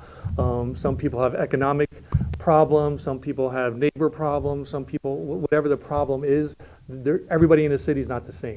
And that's what I was trying to mean by that, you know, and we have to treat everybody as an individual and give them the opportunity to talk to us. And if they're able to tell us what the problems are, that's how we solve the problems with them. We can't solve the problems by ourselves. They can't solve the problems with themselves. So we have to work together as a team. And if we can't do that, then we're really not going to get anything accomplished. Thank you. Anything else? Okay, let's jump right into the questions. So we're about 5 minutes on the clock. So last question, take up to 5 minutes to answer that. And if there's time left within that 5 minutes, we can have follow up within there, and then we'll just move through it. So the first category is leadership and ethics. It's good for 10 points. There's 2 questions. First question is, can you provide an example of a time when you had to make a difficult ethical decision as a leader, and then how did you handle it? So I would say that throughout the years of being in a city police department, there are several opportunities that this unfortunately come along. And I had an issue when I've had somebody from a city come to me that was on the city commission and want us to do certain things that was not right, and I refused to do them. They went to the police chief and complained, and the chief came to me as an officer and said, kid, he's a commissioner. And I said, well, chief, that's against Florida statutes also. And I'm not going to jail for any commissioner because they have a personal business and a personal vendetta for whatever they want to do. And I don't want to name names because this is a public forum here, and, they may still be alive. I don't know. So we talked it out, and he wanted me to go cite somebody for something. And I went over to the place. I was ordered to, and I didn't cite the person for any violations. It was actually a code enforcement violation. We were police officers at the time. We had our own code enforcement. So I knew it was a setup from the get-go. So I went to him, I refused to do it, and the chief was a little upset with me at the time and said, what's going on? Why don't you follow an order? And I said, I'm sorry, sir, but that's an order I can't follow. If you want to write me up for insubordination, I'll sign the paperwork today and I'll take whatever punishment you give me, but I'm not doing that illegally. Thank God I was smart enough at that young age not to do it, because the next person I talked to a couple months after that was a grand jury indictment. And that was the first time I'd ever dealt with a grand jury in my career. So I realized how important it is to do the right things at the right times, regardless of who tells you or who gives you an order. If it's illegal, you should not be following it. And at the time, I didn't know who to report it to. So I never went above the chief and went to the city manager because I didn't know that was an option. I kind of just kept my nose in the dirt and made sure that I didn't do anything illegal and didn't let anybody else in my area do something illegal. But under my leadership, I've never asked anybody to do anything unethical that I wouldn't do myself. And anytime anybody's ever questioned me, I would explain to them what exactly I am telling them to do or asking them to do, so they would understand it. Because sometimes people misunderstand or misinterpret your instructions, and they think you're asking them to do something illegal. But once you explain it to them, they understand it's not illegal. It's something that's quite legal to do, and you don't have issues with that. Thank you. Any follow-up? I like that he answered the question. He answered it and gave it an example and it answered it. I like that. Yeah. Anything else? Okay. Moving right along. Takes time to score. Everybody score. Okay, next question. How do you ensure transparency within your department, both with your officers and the community? So with our department currently, I have an open door policy, and a lot of people say they have open door policies, but it's not an open door policy if you don't listen to what they're asking. So my people in our department know they can come to my office at any given time and talk about anything they need to, whether it's personal or business related. And so they know that if we're going to make a decision, we're going to make a decision department wide. And we explain to every single person why we're making that decision. And the decision's not because I said I'm the chief, that's why we're doing it. The reason why we're doing it, and we give them the reason, and they understand more of the buy-in of the reasoning of the situation, because not everybody's going to like it, especially we have a lot more people in Tarpon than here, but still here, even with 16 or 17 officers, not everybody's going to agree with the decisions, but you got to keep that transparency between the officers, and you have to go out there and be part of the community. If you're not part of the community, where the community knows what's going on in a department, I heard some comments during our lunch today about a boat, and people were like, why do we buy this boat? Why do we buy that boat? From citizens that live in the city, and to me, that shows that there might not have been transparency if they didn't know why. So these open forums that you guys have in city commission meetings are fantastic, but they should also have the opportunity to talk to us as the police department or the fire department or any other department anytime they want to address their opinions on stuff that's going on. If somebody comes to me and says, hey, we have a problem at such and such address, then we need to look into that and take care of that problem. There might be a problem there, there might not be a problem there. But if we go out there and at least look into it, I can come back to the citizens and say, hey, listen, what they're doing is technically not against the law, and there's not much I can do about it, but we will go talk to them and see if we can get them to stop doing whatever it is at that given time. So a lot of it is just trying to get the citizens to feel comfortable talking to us as police officers. With everything that's going on in the news nowadays, it seems like a lot of people, I don't want to say hate the police officers, because they don't. They really love us in Tarpon for sure, and I think they do here too, but sometimes they might not be so open to come talk to you because they're afraid of the consequences. And I talked to a citizen that way at lunch today too, and he told me that he had a little bit of a disturbing contact with a police officer at a certain time in the middle of the night, and I kind of explained to him, well, you really don't know. I'm not sticking up for the officer because I don't know the situation, but that officer might have just came from dealing with a dead baby or a car crash with a family. And if he didn't treat you with the utmost dignity, there might be something that was in his mind that he was thinking about, not thinking about you.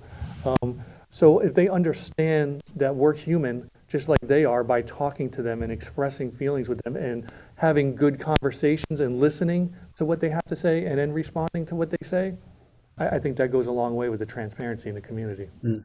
Thank you. Any follow?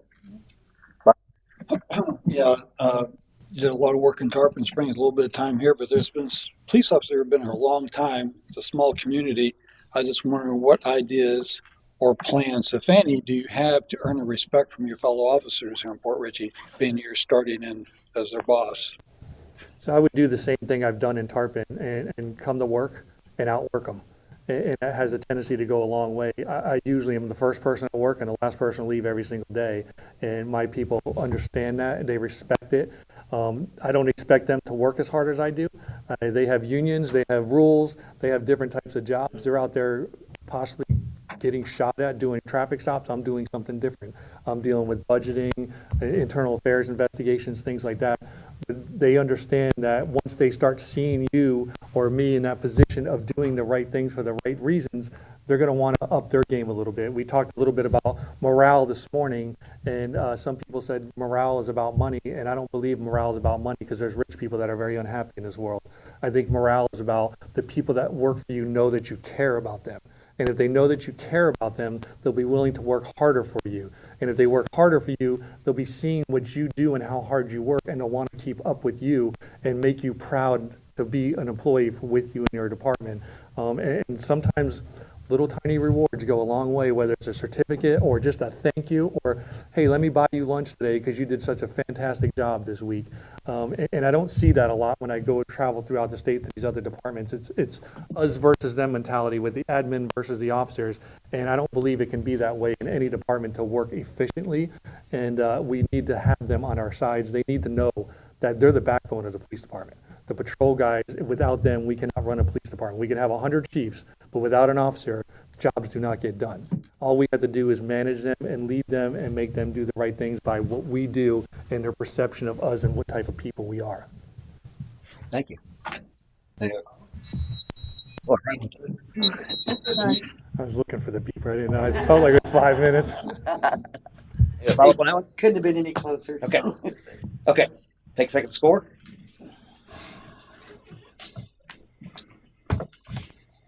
You good? Mhm. Okay.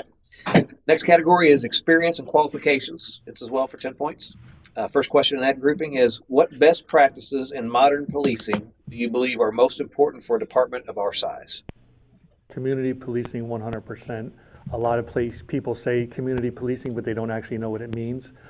Some people get community policing and community engagement mixed up. You do need to engage your community, and those are things like coffee with a cop. You're engaging them, you're talking to them, but you're really not doing much for them except giving them an ear and maybe taking care of a problem here or there. True community policing is getting into your neighborhood to where they know who you are and you know who they are, and you're improving the quality of life that they have in their community. And that's what's so unique about this city. When we go back to the beginning question, is there is different pockets in this city where different people have different needs, and there's no one fit for everybody. It's not going to solve everybody's problem, but when you know what the problems are in those different parts of each part of the city, that's how you can work on those plans. I'm a big strategic planning guy, and I love to plan. And if we don't use those plans, that's fine, but at least it's there in case something happens. And that's the big thing about community policing, is going out there and getting the people involved in their own neighborhoods and letting them tell us what they need from us and what we can do to make their lives better. And sometimes it might not be a police issue, maybe it's code enforcement, and that's what's important for us, to work with each other in our departments to say, hey, code enforcement, can you come out here with the police department and do this? Or maybe it's a fire inspection, we get a fire person out there to do an inspection, but that's where it comes from. And it all starts with some of these new communities that we have going on in the city right now, where is if they need to know that they can come to our department and we can do a crime prevention through environmental design with them. And that's a survey of, hey, this is a great looking bush, but you might want to cut it down a little bit because it's a great place for a burglar to hide. Or you got your spotlights on, and I noticed last night my midnight shift guy told me that one's pointing this way and the other one's out, so it's really not even on your car. So maybe we could fix stuff like that. But those are the types of things that we need to do in police work, and the police department especially, to make sure that a community this size knows how valuable its police officers really truly are, rather than just saying, hey, I seen them at Wawa's, they're the nicest people, they wave to me all the time, but what are we actually doing for them to make their quality of life better?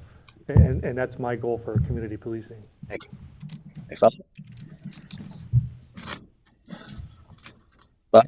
No? Anybody? Okay, take a few seconds to score.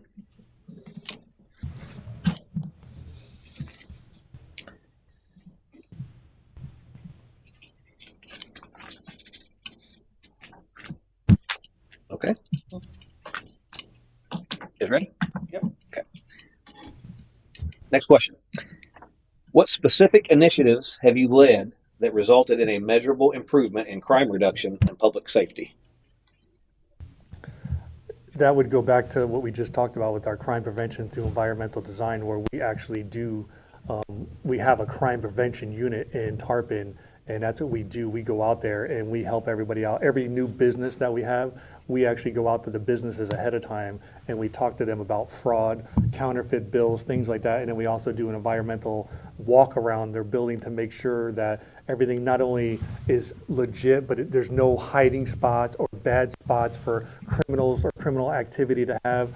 So there's things like that it's very hard to measure the crime, because the crime rate seems around here is based on population, based on times of year.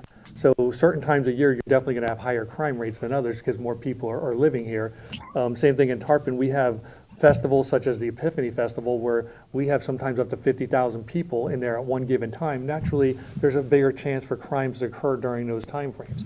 Or during the summertime when people are playing sporting events at parks and they leave their purses or their phones inside their car, and people break into those cars because they understand the opportunities there. So trying to prevent the opportunity is what's going to prevent the crime rate. But as far as saying, hey, we need to cut down on how many sexual batteries we have, those are so far and few between that it's very hard to decide when we have a serial rapist around. That doesn't really happen, knock on wood, in these areas of Florida. Same thing with homicides. Homicides are usually crimes of passion. And when one happens, we usually know why it happened and who did it. Very rarely do you find one who's like, hey, we have no idea who killed this person or who would want to kill this person. With a little bit of investigation, you find that. The burglaries, on the other hand, can go up and down, and we have an influx of that in this area. In Tarpon, we work with other departments tremendously well. We all share information with each other. We're like, hey, we had this rash of a car came through in the middle of the night. We got our Ring cameras. It's a silver Acura, but we have no tag on it. And it went through every single car in the whole entire neighborhood that was unlocked. And they stole everything they possibly could. We pass that on to Clearwater or Dade City or Zephyr Hills or Newport Richey, say, hey, just make sure you keep an eye on this. And then we all go out there and we start these initiatives. Hey, lock your doors. When you see those signs out there that says, hey, lock your doors, it's too late. They've already stolen what they're going to steal because people don't lock their doors. It's initiatives like that that have to go on all the time to make sure the crime rate stays lower and we don't have these criminals the opportunity to commit these crimes. A lot of it, too, is visibility. If they see officers out there and they know officers are in the neighborhood, they're less likely to commit a crime in that neighborhood. They'll just move to the next neighborhood where they don't see an officer. So as far as measurable definitions, that's a very hard thing to do. We all get our annual reports, and we're hoping that it's lower than last year's. Sometimes it is, sometimes it's not. But unfortunately, to me, it's a very hard thing to gauge. But it starts with the community policing aspect. If we know it's going to happen, or we know our friends or our neighbors next door having the same issue, that we're on the lookout for things like that. And a lot of it's communications between the different departments. Thank you. Any follow? Bob, go ahead.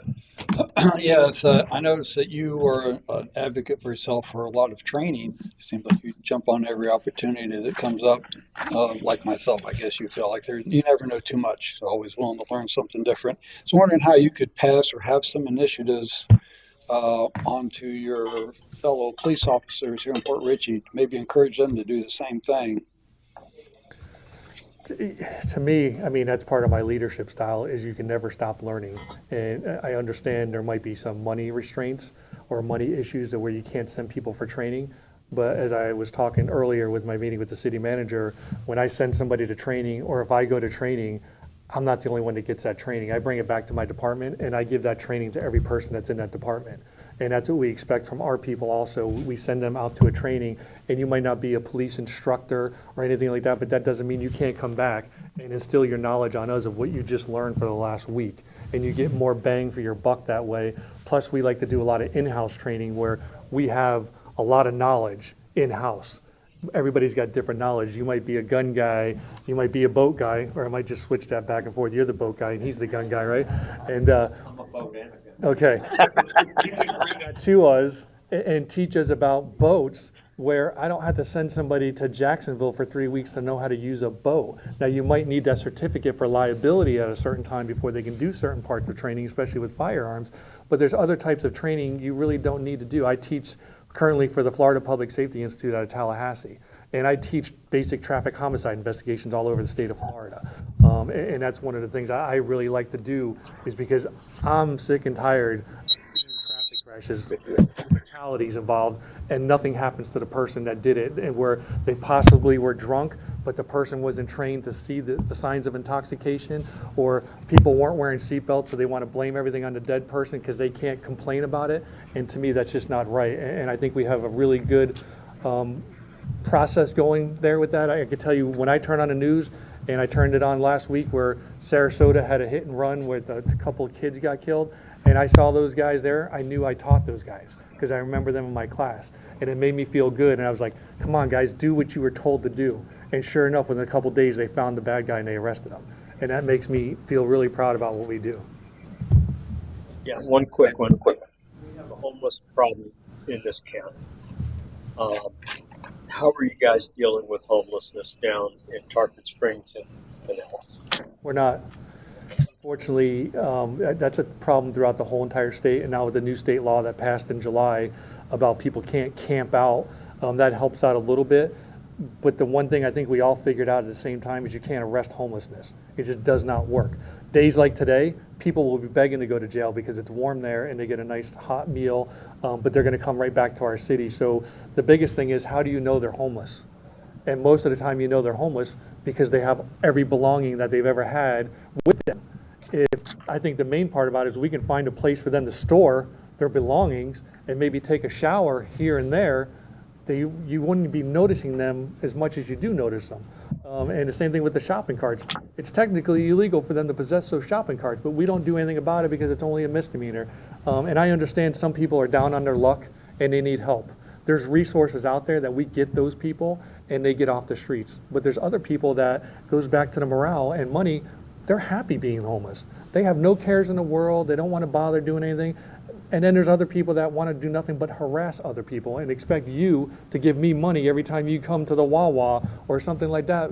And you just worked hard for your money. Why are you giving it to me? Where, you know, as a police department, it's a very, very tough situation to get to.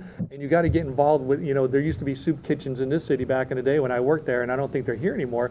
But once you start feeding them, and you can get them other services, and we just have to talk to the right people and say, hey, instead of just giving them meals, how about a place to store their stuff? How about a place to sleep at night? How about a place to take a shower?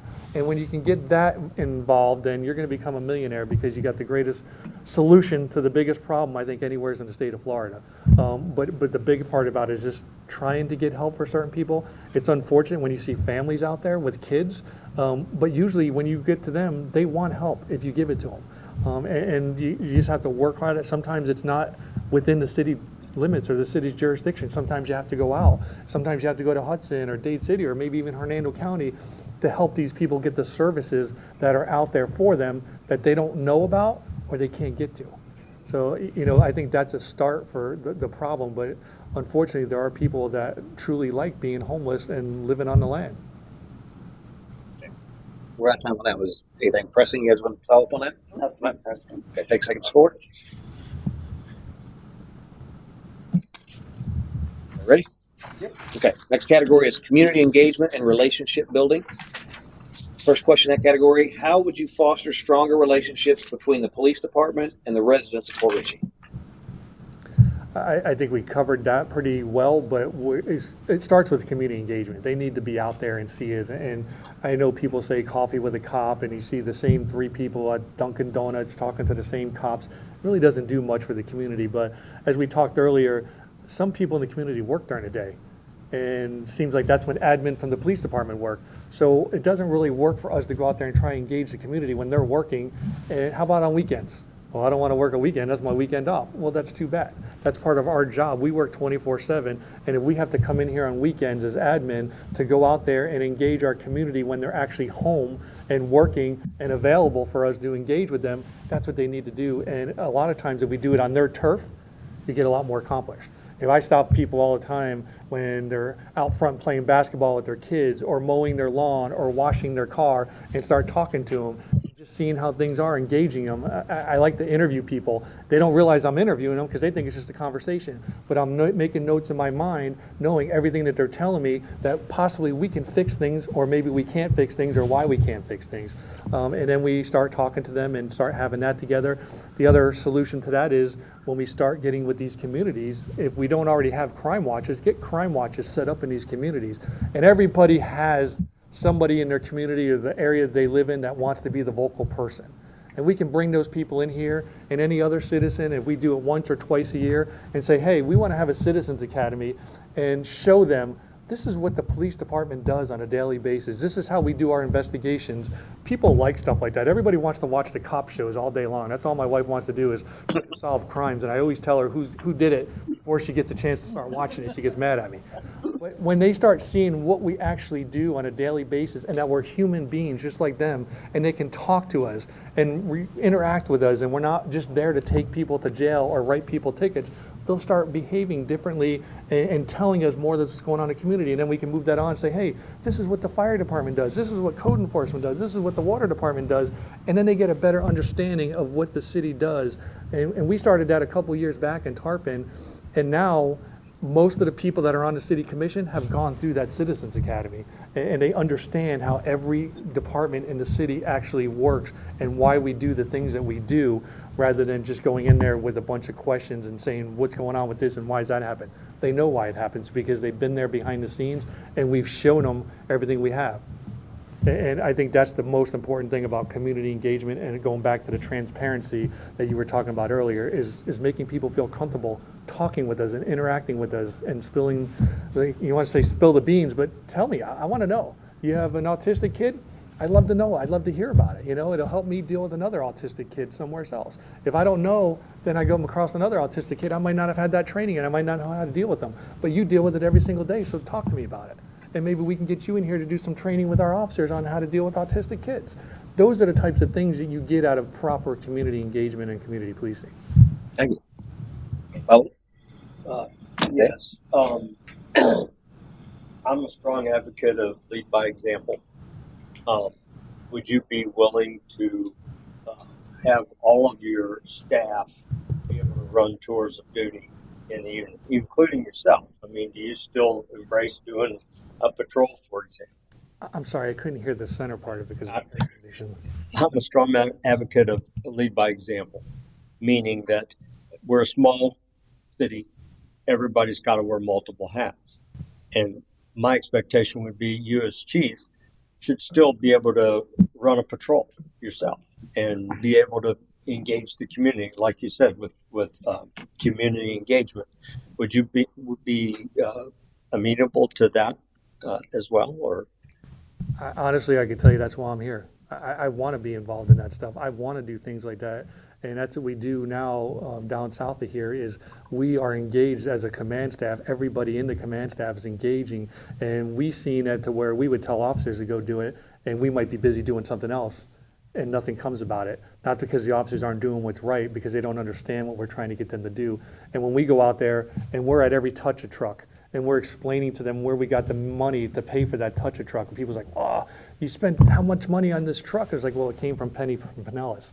Just like you have Penny from Pasco. Some people don't understand that. It's like, why do you need so many trucks? Why do you need this truck? Why do you need that boat? And you kind of explain that to them.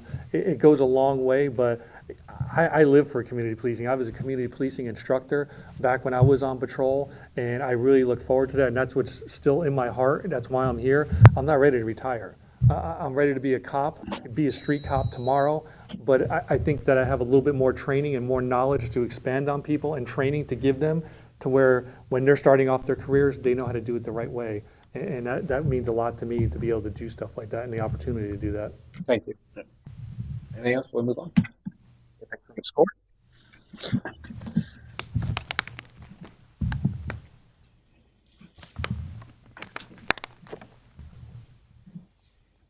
I got an off question. Sure. So, you said you travel a lot to teach at different places. How would that affect your job here? That will be stopping, unfortunately. Not totally. I still think I need to be involved in things that are going to benefit us as a city. And when I teach traffic homicide, we could possibly teach it here. We teach it in Tarpon all the time. And we have people from all around the state come to Tarpon, and we teach it right there, and I don't even have to leave. Amazing. And me and my partner, when we tag team it, he teaches for 4 hours, I teach for 4 hours, so I can still do my job on the other 4 hours when I'm working that day, and then he doesn't have to use as much vacation either. So there's different types of training. I have another company coming into our department in next month, and they're going to be teaching all of our field training officers how to be advanced field training officers and how to properly document the daily evaluations that they have to do and things like that. I have a lot of places like that throughout the state that I like to bring them here rather than traveling outside to do. When I was younger, yeah, I had no problems going to Pensacola and teaching a 3-day class. Well, it takes 3 days to get up there sometimes. But it's one of those things where traveling now, as old as I am and running the department I do, I can't travel as much, so I try to bring that in-house and offer that here. And usually if I can do enough advertising to our fellow neighboring departments, we get free slots. So then we don't even have to pay for the training. Well, I'm glad because I don't want you to give up teaching. I don't want you to be gone all the time. But I don't want you to give up teaching. You got all that knowledge. Why would you not share it anymore? So having an answer to that here is good. Follow up to that question. If you're going to be teaching here, is that a revenue opportunity for the city? Would we be able to generate any revenue from you teaching those classes and bringing people in? Probably not, because the outside agencies are the ones that collect the fees. We try not to get into the business of doing that, because then when, say, another neighboring agency doesn't pay their bill, then we're into a bill collecting issue, and we don't want to create problems like that. A lot of the training is actually trust funded through the Florida Department of Transportation. And when I do a traffic homicide class, that class is $1,000 a student. And the Florida Department of Transportation, if we have 25 people in there, they flip the bill for $25,000, and that goes to the Florida Public Safety Institute, and then they pay our instructor fees, but they also pay for hotels for the officers to come from all over the state and stay in Tarpon. So it will open up opportunities for people to come and enjoy Port Richey, but as far as making money off the actual teaching, I would say probably not. Yeah, I just didn't know if Tarpon was in that capacity. No. Bringing in any revenue relative to your teaching skills. We do a lot of it too is for marketing purposes. So we tend not to have a problem recruiting officers, because now officers all over the state understand, wow, this is Tarpon Springs. This is a nice place. We take them on tours. We let them do some ride-alongs at nighttime rather than sitting in a hotel being bored. And then all of a sudden say, you know what, I think I want to relocate to Tarpon. And it works great as a recruiting tool for us. And even if it doesn't, they understand what Tarpon Springs is all about. And we can put Port Richey on the map the same exact way, and people understand what Port Richey is about throughout this whole entire state. It's like, hey, I remember going to a class in Port Richey. They had some great waterfront property over there, or a great restaurant, or this, that, and the other thing. And then sometimes they might bring their family back here on vacation. Thank you. Okay, moving on. make sure we get done in time. So, second question in that group is, how do you approach communicating with the public during times of crisis or controversy? Keys to that is upfront and honesty. You have to be as upfront as you possibly can. Sometimes we can't. Certain crises during the investigation, we can't release certain information because it will jeopardize the investigation. But we try to release everything we possibly can and be upfront and honest with them. I have a very good working relationship with all the news medias. I've been the PIO for Tarpon for years, and I always talk to them beforehand. I was like, this is what I can tell you, and this is what I can't tell you. So don't bother asking me this question trying to make me look bad, because if you do, I'm not going to give you any more interviews. I'll give your competitor the interviews. And it seems to work very well with them, and I have no issues with any of them except for one, and we don't do interviews with that news media anymore. And quite frankly, nobody watches it anyway, so it doesn't matter. But it's one of those things where if they want to know and we can tell them, we need to tell them. And there's no reason not to be honest with them, because if you're not honest with them, they're going to find out the truth sooner or later, and then they're going to use that against you. And if we're supposed to be the police department, we're the highest integrity there is. We can take people's lives, we can take people's freedom. Why should we not be honest with them on the news when we know the news is going to find out the truth anyway? So that, to me, is the easiest thing to do, is just be upfront and honest. Thank you. Any follow?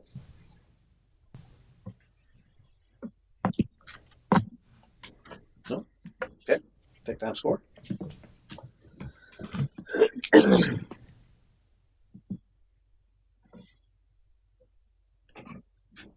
Ready?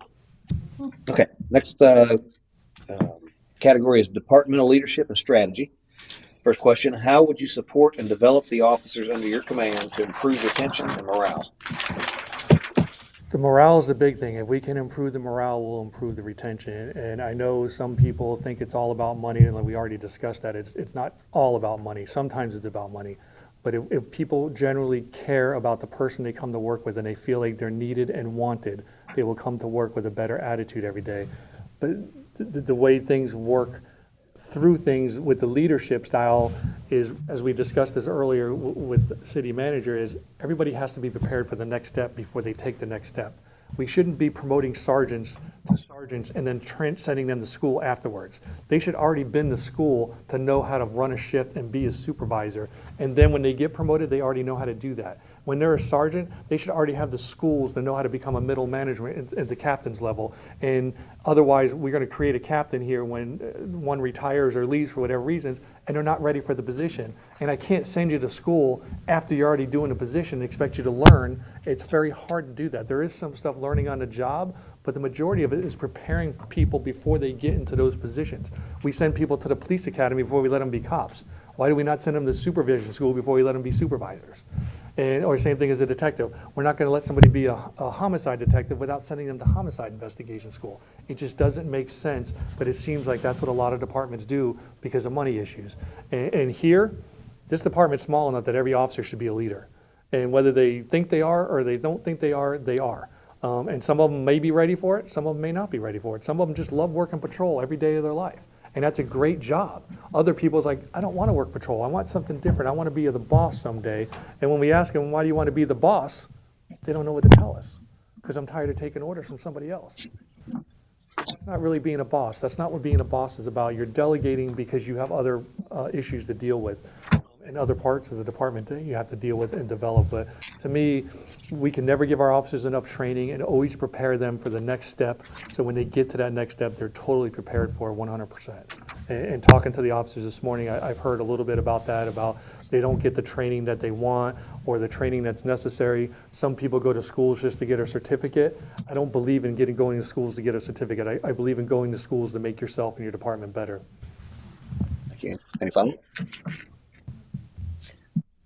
I'll bring up a similar follow-up I had with the other candidate. You've obviously heard in the past we had a vote of no confidence against the existing chief. And so there was a division within the department. Some were satisfied with leadership, others were not. And so, and again, I don't know where we're at today because I'm not that intimately involved with that. But what I want to ask you is, knowing that coming in that there may be some division within the department, what things can you do immediately to kind of bring cohesion with that group so that we are a united police department, that everybody's functioning as a team and are good morale going forward, and you don't have any outliers basically that are on the other side, if you will? The biggest thing to do is don't come in looking to change everything. You have to come in here and do an assessment on everything and see where everybody stands and what the problems really are. Some people may have problems that they perceive to be problems, but they're really not problems. Others may actually have legitimate concerns, and when you start talking to all the officers, that's the first thing I would do, sit down and talk with every single officer individually, and I want to find out who they are, what they are, and how they do business, and what they're looking for in the future. And I try to make all my officers currently tell me, what's your 5-year plan and what's your 10-year plan? And when they tell me they don't have a 5-year or a 10-year plan, I say, well, you have no direction. You're just coming to work and make money. That's fine. That's the way some people are. As long as you're doing your job as patrol, but you never want to move up in the ladder, you never want to go to training, you never want to do anything different. Or how do you solve the problems? If you have a problem that you just told me about, tell me some solutions. I'm not here to solve all your problems. I can't do that. Give me some ideas about how you think we should solve this problem. And not every problem can be solved. At the end of the day, it's a bad analogy, but I don't like to let the inmates run the asylum. But they have to understand that there's a leadership involved here, and if we can't do something, then they understand why we can't do something, not just because I'm the boss and I said so. So I think once we explain that to them and they give us our ideas, some of the ideas I've already heard are very quick, simple, just being involved. I think a lot of them just want somebody here that they can see. And I see some of the division that we talked about earlier is when you have admin on that side of the building and cops on this side of the building, there's a dividing in between them. We should all be together. And I know we have building restraints here, but we do the same thing in Tarpon. Our admin's upstairs, but our stairwell is open to everybody, and they know they can come into my office any single time they want and talk to me, and I'm going to listen to them, and I'm going to give them an option. And usually we solve their problems with their solutions, and they just don't know it because somebody's never talked to them and talked them through their problems. Thank you. Any further follow-up? Okay. Take a second to score.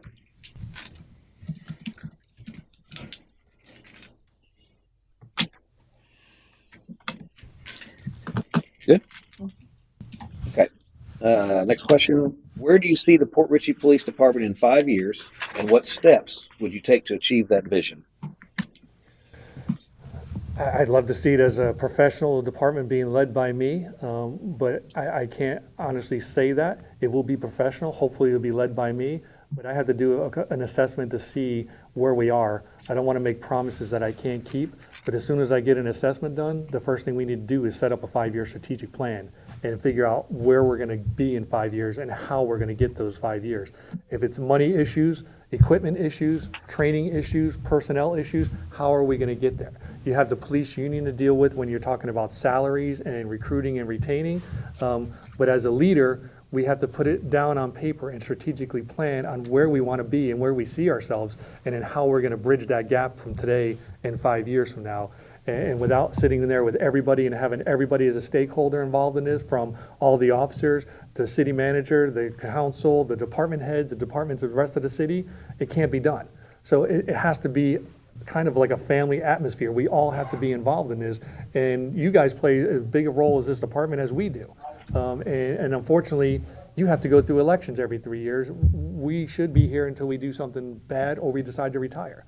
And unfortunately, when we have 5-year strategic plans, I see those goals in sight. And when I do assessments in departments all over the country, or all over the state, I'm sorry, I see that as a lacking thing. And I'll be like, where's your 5-year strategic plan? And they don't have one. And then when you talk to everybody, you understand why everybody's just coming to work and working when nobody has a goal and where they want to be in 5 years. And my biggest thing was, if I get this opportunity, would make sure all my people are trained the proper way and have the proper equipment to go out there and do the job the right way in a professional manner, to where this community loves us, loves interacting with us, loves seeing us, and is part of our department just as much as we are. Yeah, thank you. Any follow? Yeah. With regard to the boat, I mean, that's kind of what we saw. We had a boat in the budget. They bought it. It sat there. The point is if we are going to buy equipment and move forward with a plan, and I like the fact that you're thinking about planning, because if you don't have a plan, your plan is to fail. Simple as that. And the fact that this community, a large part of it's waterfront, and a lot goes on the waterfront. And I'd like to get that into some kind of strategic plan. And how would you address the waterfront in your scenario? can tell you the biggest thing about a boat is the personnel. So if you don't have the personnel to work patrol on the streets, you're not going to be able to do it on the waterways. Unfortunately, the waterways are a lot more dangerous than the streets, so you have to have two people on a boat if you're going to do it safely. One person going out there by themselves is a setup for disaster, because one, if they call for backup, nobody's going to be backing them up because nobody's jumping in the water to swim to them. And two, nobody knows what's on their boats. People carry guns on their boats. People are smuggling drugs on their boats. You could be coming up on a regular safety boating inspection and not know that it's a drug runner. He's got 6 kilos of cocaine. And he's working for a cartel. And now your officer's going to get himself killed because he's out there by himself. And nobody can get to him. By the time we get to him, the person will be back in Mexico. So the water thing, it is a big thing in the city, and it does need to be addressed. But when you're short manpower or you don't have the manpower to do it, some people say, hey, we can bring them in on overtime. Well, when the guys get their 3-day weekend, they kind of need their downtime to stay mentally in the game, because if they're not mentally in the game, then they're not going to be good during the week when they're working on patrol. So it is something that needs to be addressed, and you have that big waterfront area that's getting ready to be developed down there, a lot of houses along the waterfront. When I worked here last time, that's kind of how we accomplished Marine Patrol, is we had 2 guys on a boat on weekends, and only weekends. And we really depended on FWC a lot for their resources. They used to help us out tremendously. We would help them out tremendously. And we used to actually have a room in our PD where the old fire station is now, that they could come and do their paperwork so we can keep them around. And then we ever had a problem, we were all Blue Lightning certified. We could pick up the phone and we could talk to customs, because we were customs certified, and deal with things like that. And over the years, I don't know if that's gone away or not, but that was a big thing when, I think back in the day, we were seizing a lot of stuff on the water with Marine Patrol. And customs would come up here and do all the paperwork for us and give us the attorneys to do it. And then we would split things 3 ways between customs, FWC, and us. And it worked out really well, but we would never send anybody out there by themselves. And if we didn't have somebody called out sick, unfortunately, can't patrol the waterways that day. It's just too dangerous. And a lot of people don't understand that. They think boating is a pleasure. And most pleasure boaters are pleasure boaters. But people go out there, they get intoxicated, and now you have one officer stopping a boat full of 6 drunk people. And that's not a safe environment either, because if somebody's intoxicated and they go in the water, we got to go in after them. We can't let them drown. And now we got 5 other intoxicated people on the boat that we're also dealing with. So it's a very dangerous situation that a lot of people don't understand with Marine Patrol. Anything else?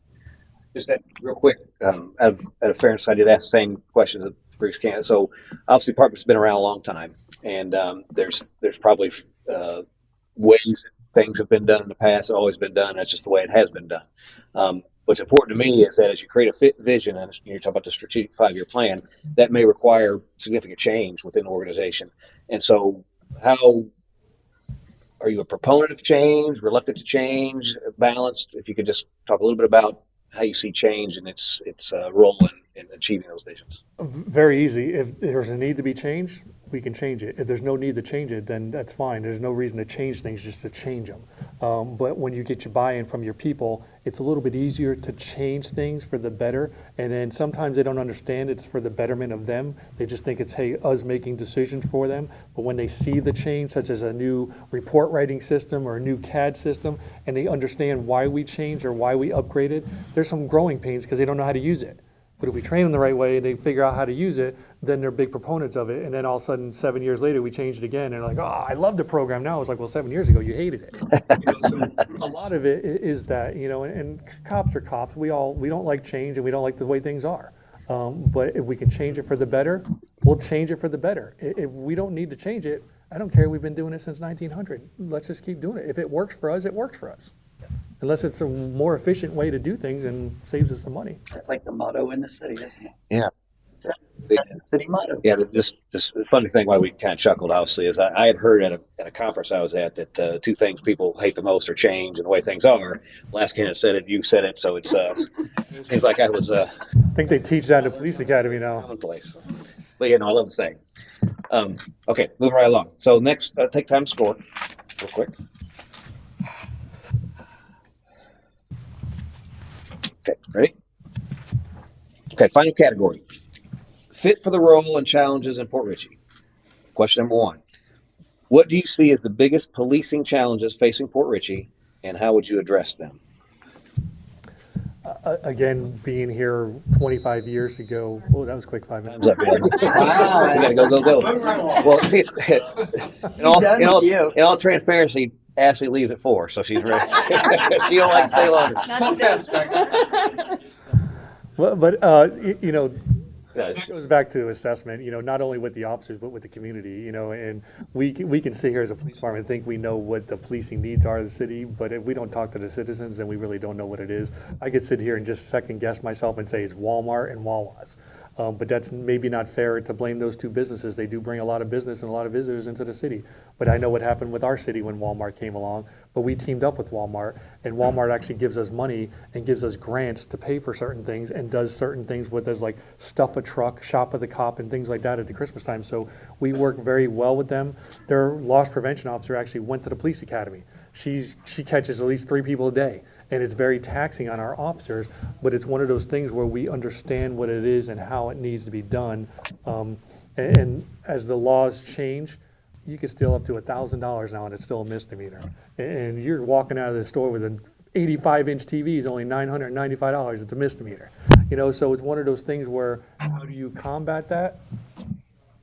Good question, but teaming up with Walmart, if that is our biggest crime area, or helping Wawa's out with the homeless people or anything else that's going on out there, business doesn't really do much for our citizens.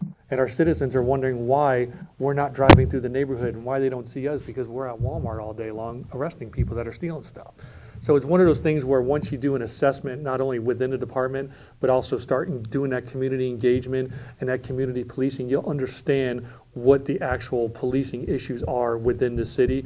I hear there's game rooms going on around here. Is there issues with that to where people are getting robbed or murdered or anything else that's going on with those things? The state has changed the law over the years, and for some reason everybody just wants to look the other way. And that's not necessarily the best option to do either. There are different organizations throughout the state that deal with that stuff. They might not know it's operating here, but if we get with the state gaming people and work with them in the state attorney's office and see what they want to do, you can go in there and arrest them right now. And when you arrest one, I don't know how many you have in the city, I would imagine a couple probably, then you're stuck with 150 to 300 slot machines or whatever they're using, and you got to pay somebody to store those things because you don't have the room for it. And it's considered evidence, and if the state attorney's office isn't on board with the prosecution of these cases, now all of a sudden you're seizing it, it's costing you money to store it, and at the end of the day, they're going to no file, and you got to give everything back to them. So it's going to cost the city money to do nothing but hit the reset button, and then they're going to go back and open back up and be like, we told you we're not going to do anything to us. So it's one of those things where it has to be a multi-pronged approach with different organizations to get them involved, to get them out altogether, not just out of the city, out of business. But I've seen them all up and down 19, and we're fortunate in Tarpon we don't have any, and possibly create ordinances to prevent future ones to come in here and do things like that. But there are ways to do it. It just has to be done the right way. Otherwise, you're just going to cause a bigger mess for the city. Any follow? What's your biggest problem in Tarpon? Or what's your biggest problem the officers have with you in Tarpon? I'd be loving to sit here and say my officers don't have any problems. And I'd be willing to give you our phone number bank, and you can call any one of them and ask them. The one thing that they're going to tell you is I'm fair, firm, and consistent. They know if they had a problem, I'm going to help them with their problem. They know if they mess something up, they're going to have to suffer the consequences. We hold everybody accountable, but they must be professional to our people. And most of our guys have no problems at all. They love me. They know I'll fight for them. They'll know I'll do anything I can for them. They know if they have a problem, whether it's personal or professionally, they can come to me and I will work through it with them. And our big thing is I started a mental health wellness program about 4 years ago there, and we get a pretty hefty bill every year, but it's worth it. And sometimes me and the chief have a little disagreement about why we're spending this money, and I was like, I will spend any dime any day of the week rather than have to say eulogy at one of my officers' funerals. It's just not worth it, and you can't put a price tag on that. Thank you.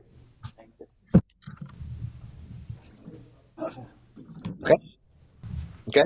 Last question. So take time to score.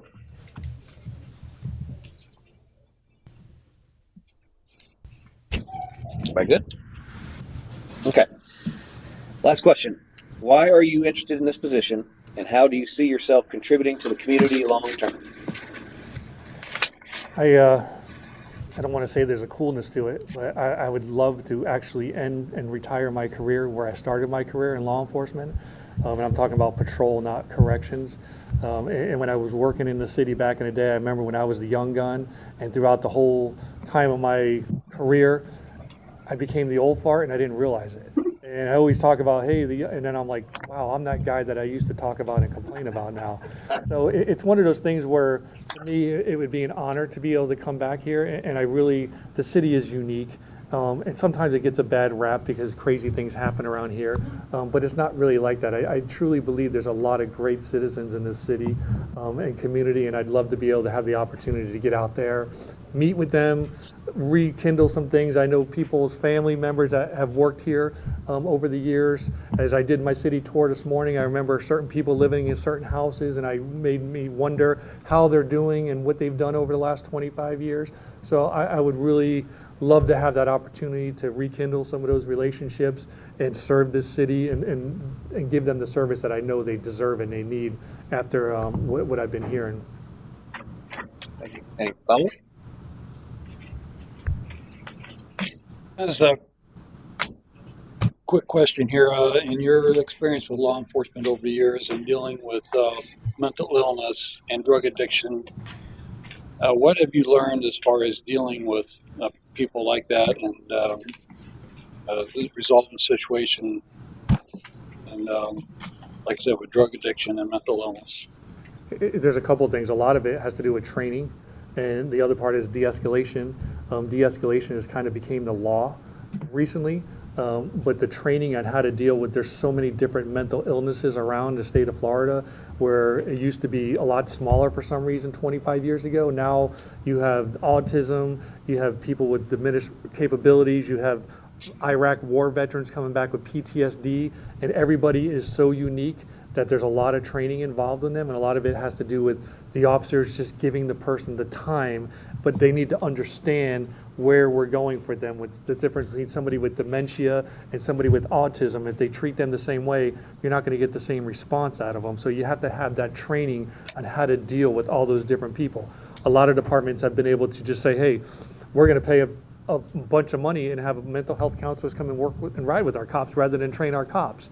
I don't think our department's that big. I don't think you have that much money. I think we can train the cops here and get them to these classes so they know how to deal with those different mental illnesses, especially if it's PTSD and all of a sudden you have a trigger going off. Now, if you have a military veteran, they might rather talk to somebody that's been in the military on patrol rather than a 22-year-old kid that's never had any military experience. And that's one of the programs we actually started in Tarpon, is where we understand and we found who our veterans are in our departments, and we try to send them to those types of calls so I can relate to you more if I've been in Iraq or I've been in Vietnam, and I kind of understand what you're going through with PTSD rather than somebody that has no training with it at all, and we end up with a bad situation on our hands. Will that be on the agenda? Absolutely. Any other follow-up on that? Okay, we've got 5 minutes. Less than that. Where are you talking about? A little less than 5 minutes. So we'll open up for just any questions outside of that. Anybody have any? Dave, you got something? Yeah, I do. I always have. Okay, we're less than 5 minutes. But good thing, we covered a lot of these on the way in, Good. so good luck to you. We spoke a little bit about the boat. Our boat is a joint fire and police. So could you operate that with a police person and a fire emergency tech as two people on the boat, both qualified to row the rig? Absolutely. That's like the best of both worlds right there, because if something happens, you can treat them on the medical side. If something happens, the officer has backup or somebody that can call and help them out. And hey, there's no reason why we can't take some of our firefighters and teach them some of our defensive tactics to be able to restrain somebody until the rest of the troops get there. But that's a fantastic idea. Okay. We know that dispatch has already been slated to move to county. Are you guys internal with dispatch where you're at, or are you doing that through your county or that? We have ours internally right now. We're one of the few agencies in Pinellas that still have it internally, but we have such a unique, I believe, need for them. It does cost a little bit more, but when we pick up the phone or we click on our radio, we know who that person is on the other side of the radio, not some stranger.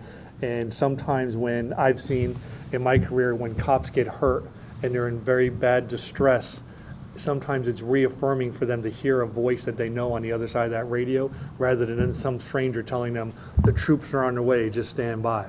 And yeah, but there's always a cost involved with it. But I don't think you could actually, even if you get rid of your dispatch center, they can dispatch 911 all day long, but you're still going to need a personalized service here for people to run warrant checks, do your vacation house checks, check your cameras around here, or whatever other type of equipment you have to actually be involved.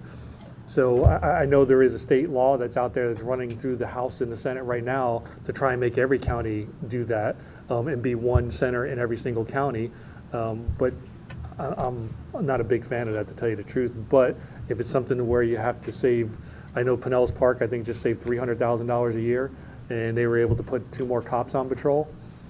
If that's what you need, then sometimes, unfortunately, the way the business is running nowadays, you only have so many dollars, and you have to spend them to the best advice of your citizens. And whatever serves your citizens the best, the way you spend the money is unfortunately what you have to do.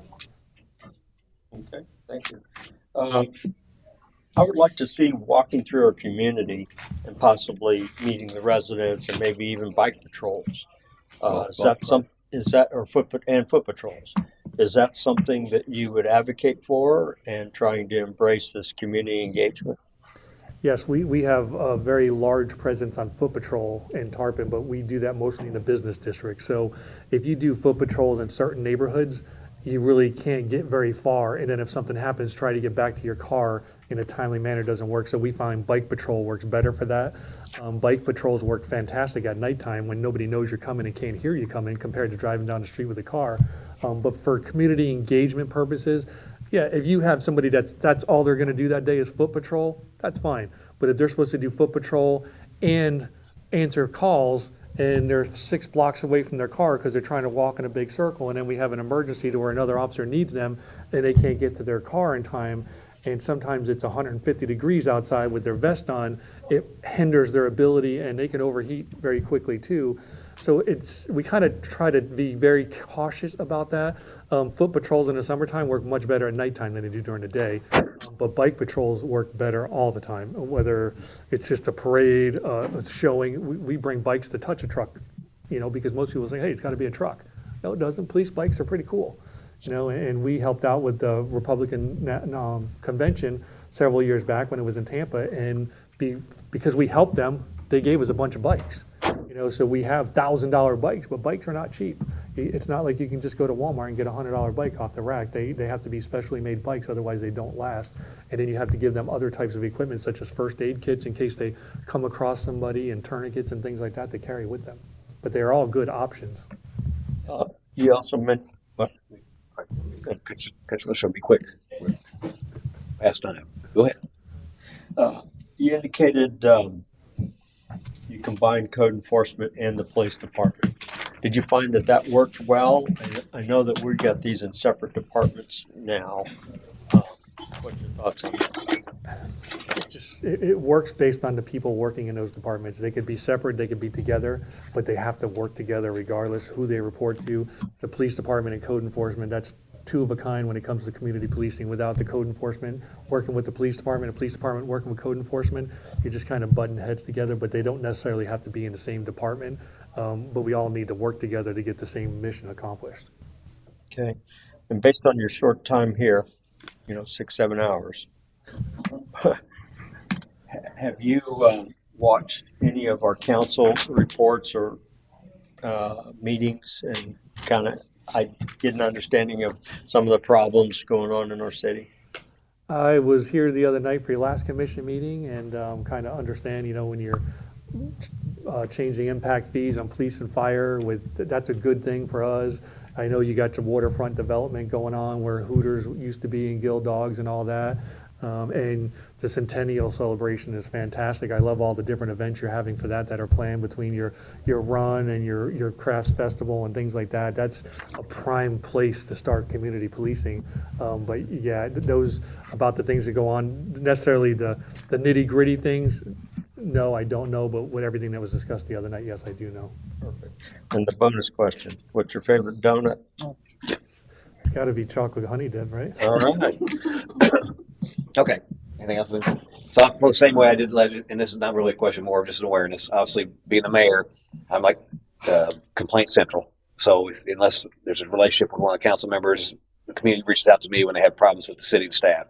As an expectation, as a department head, police chief, anything that comes to the police department, communication is key. I want to impress upon all department heads that to have the motto that when folks come in, that they get the best service, they feel like they get the best service, that they also they feel heard, and that they're given accurate information. And at the end of the day, when they leave, they may not like the answer they've received, but they felt like they've been heard and that they've received good service. And so hopefully that minimizes what comes back. That's to roll back down because obviously with our situation in government, I can't reach out to you as police chief and say, hey, Resident X reached out to me, had this problem, whatever. I have to roll down through Matt. Matt's very busy running the city, and the more that the department heads can do to kind of quell that, the better off. So hopefully you, which I believe you are, is a good communicator. And as things roll up within your department, that you can handle that. Yeah, and that's kind of the way we work now. It's we kind of just let the city manager know if he's going to get blindsided with something we did. If he's not getting blindsided, he doesn't need to know. We run daily business over there, but we make sure we protect him and protect the commission too, and make sure everybody knows if something's going to happen or something did happen, so they don't look at it on the news. You're going to hear from the city manager first because he's going to hear from us first. Good. Okay. All right. Well, thanks for your time. Appreciate your interest, and good luck to you. Thank you for your opportunity. I appreciate you all. If you could just finish filming things out before you leave them with Ashley. Make sure you put your name on them. Thank you. Already. I'll shake the attorney's hand. No, you better. Good luck. You better. She's important. She's the most important one sitting here. Oh, no. Okay. I'm just here to make his life miserable. Oh, that's right. You have them. I didn't know I had the gallery back here watching. You did, man. Back here listening. He's good to you. You can leave it. We have to adjourn. Yeah, motion. Yeah. So, Motion to adjourn. Second. okay. I have a motion. Second. All in favor, signify by saying aye. Aye. Aye. Any adjourned? You're losing. Yeah. Yes.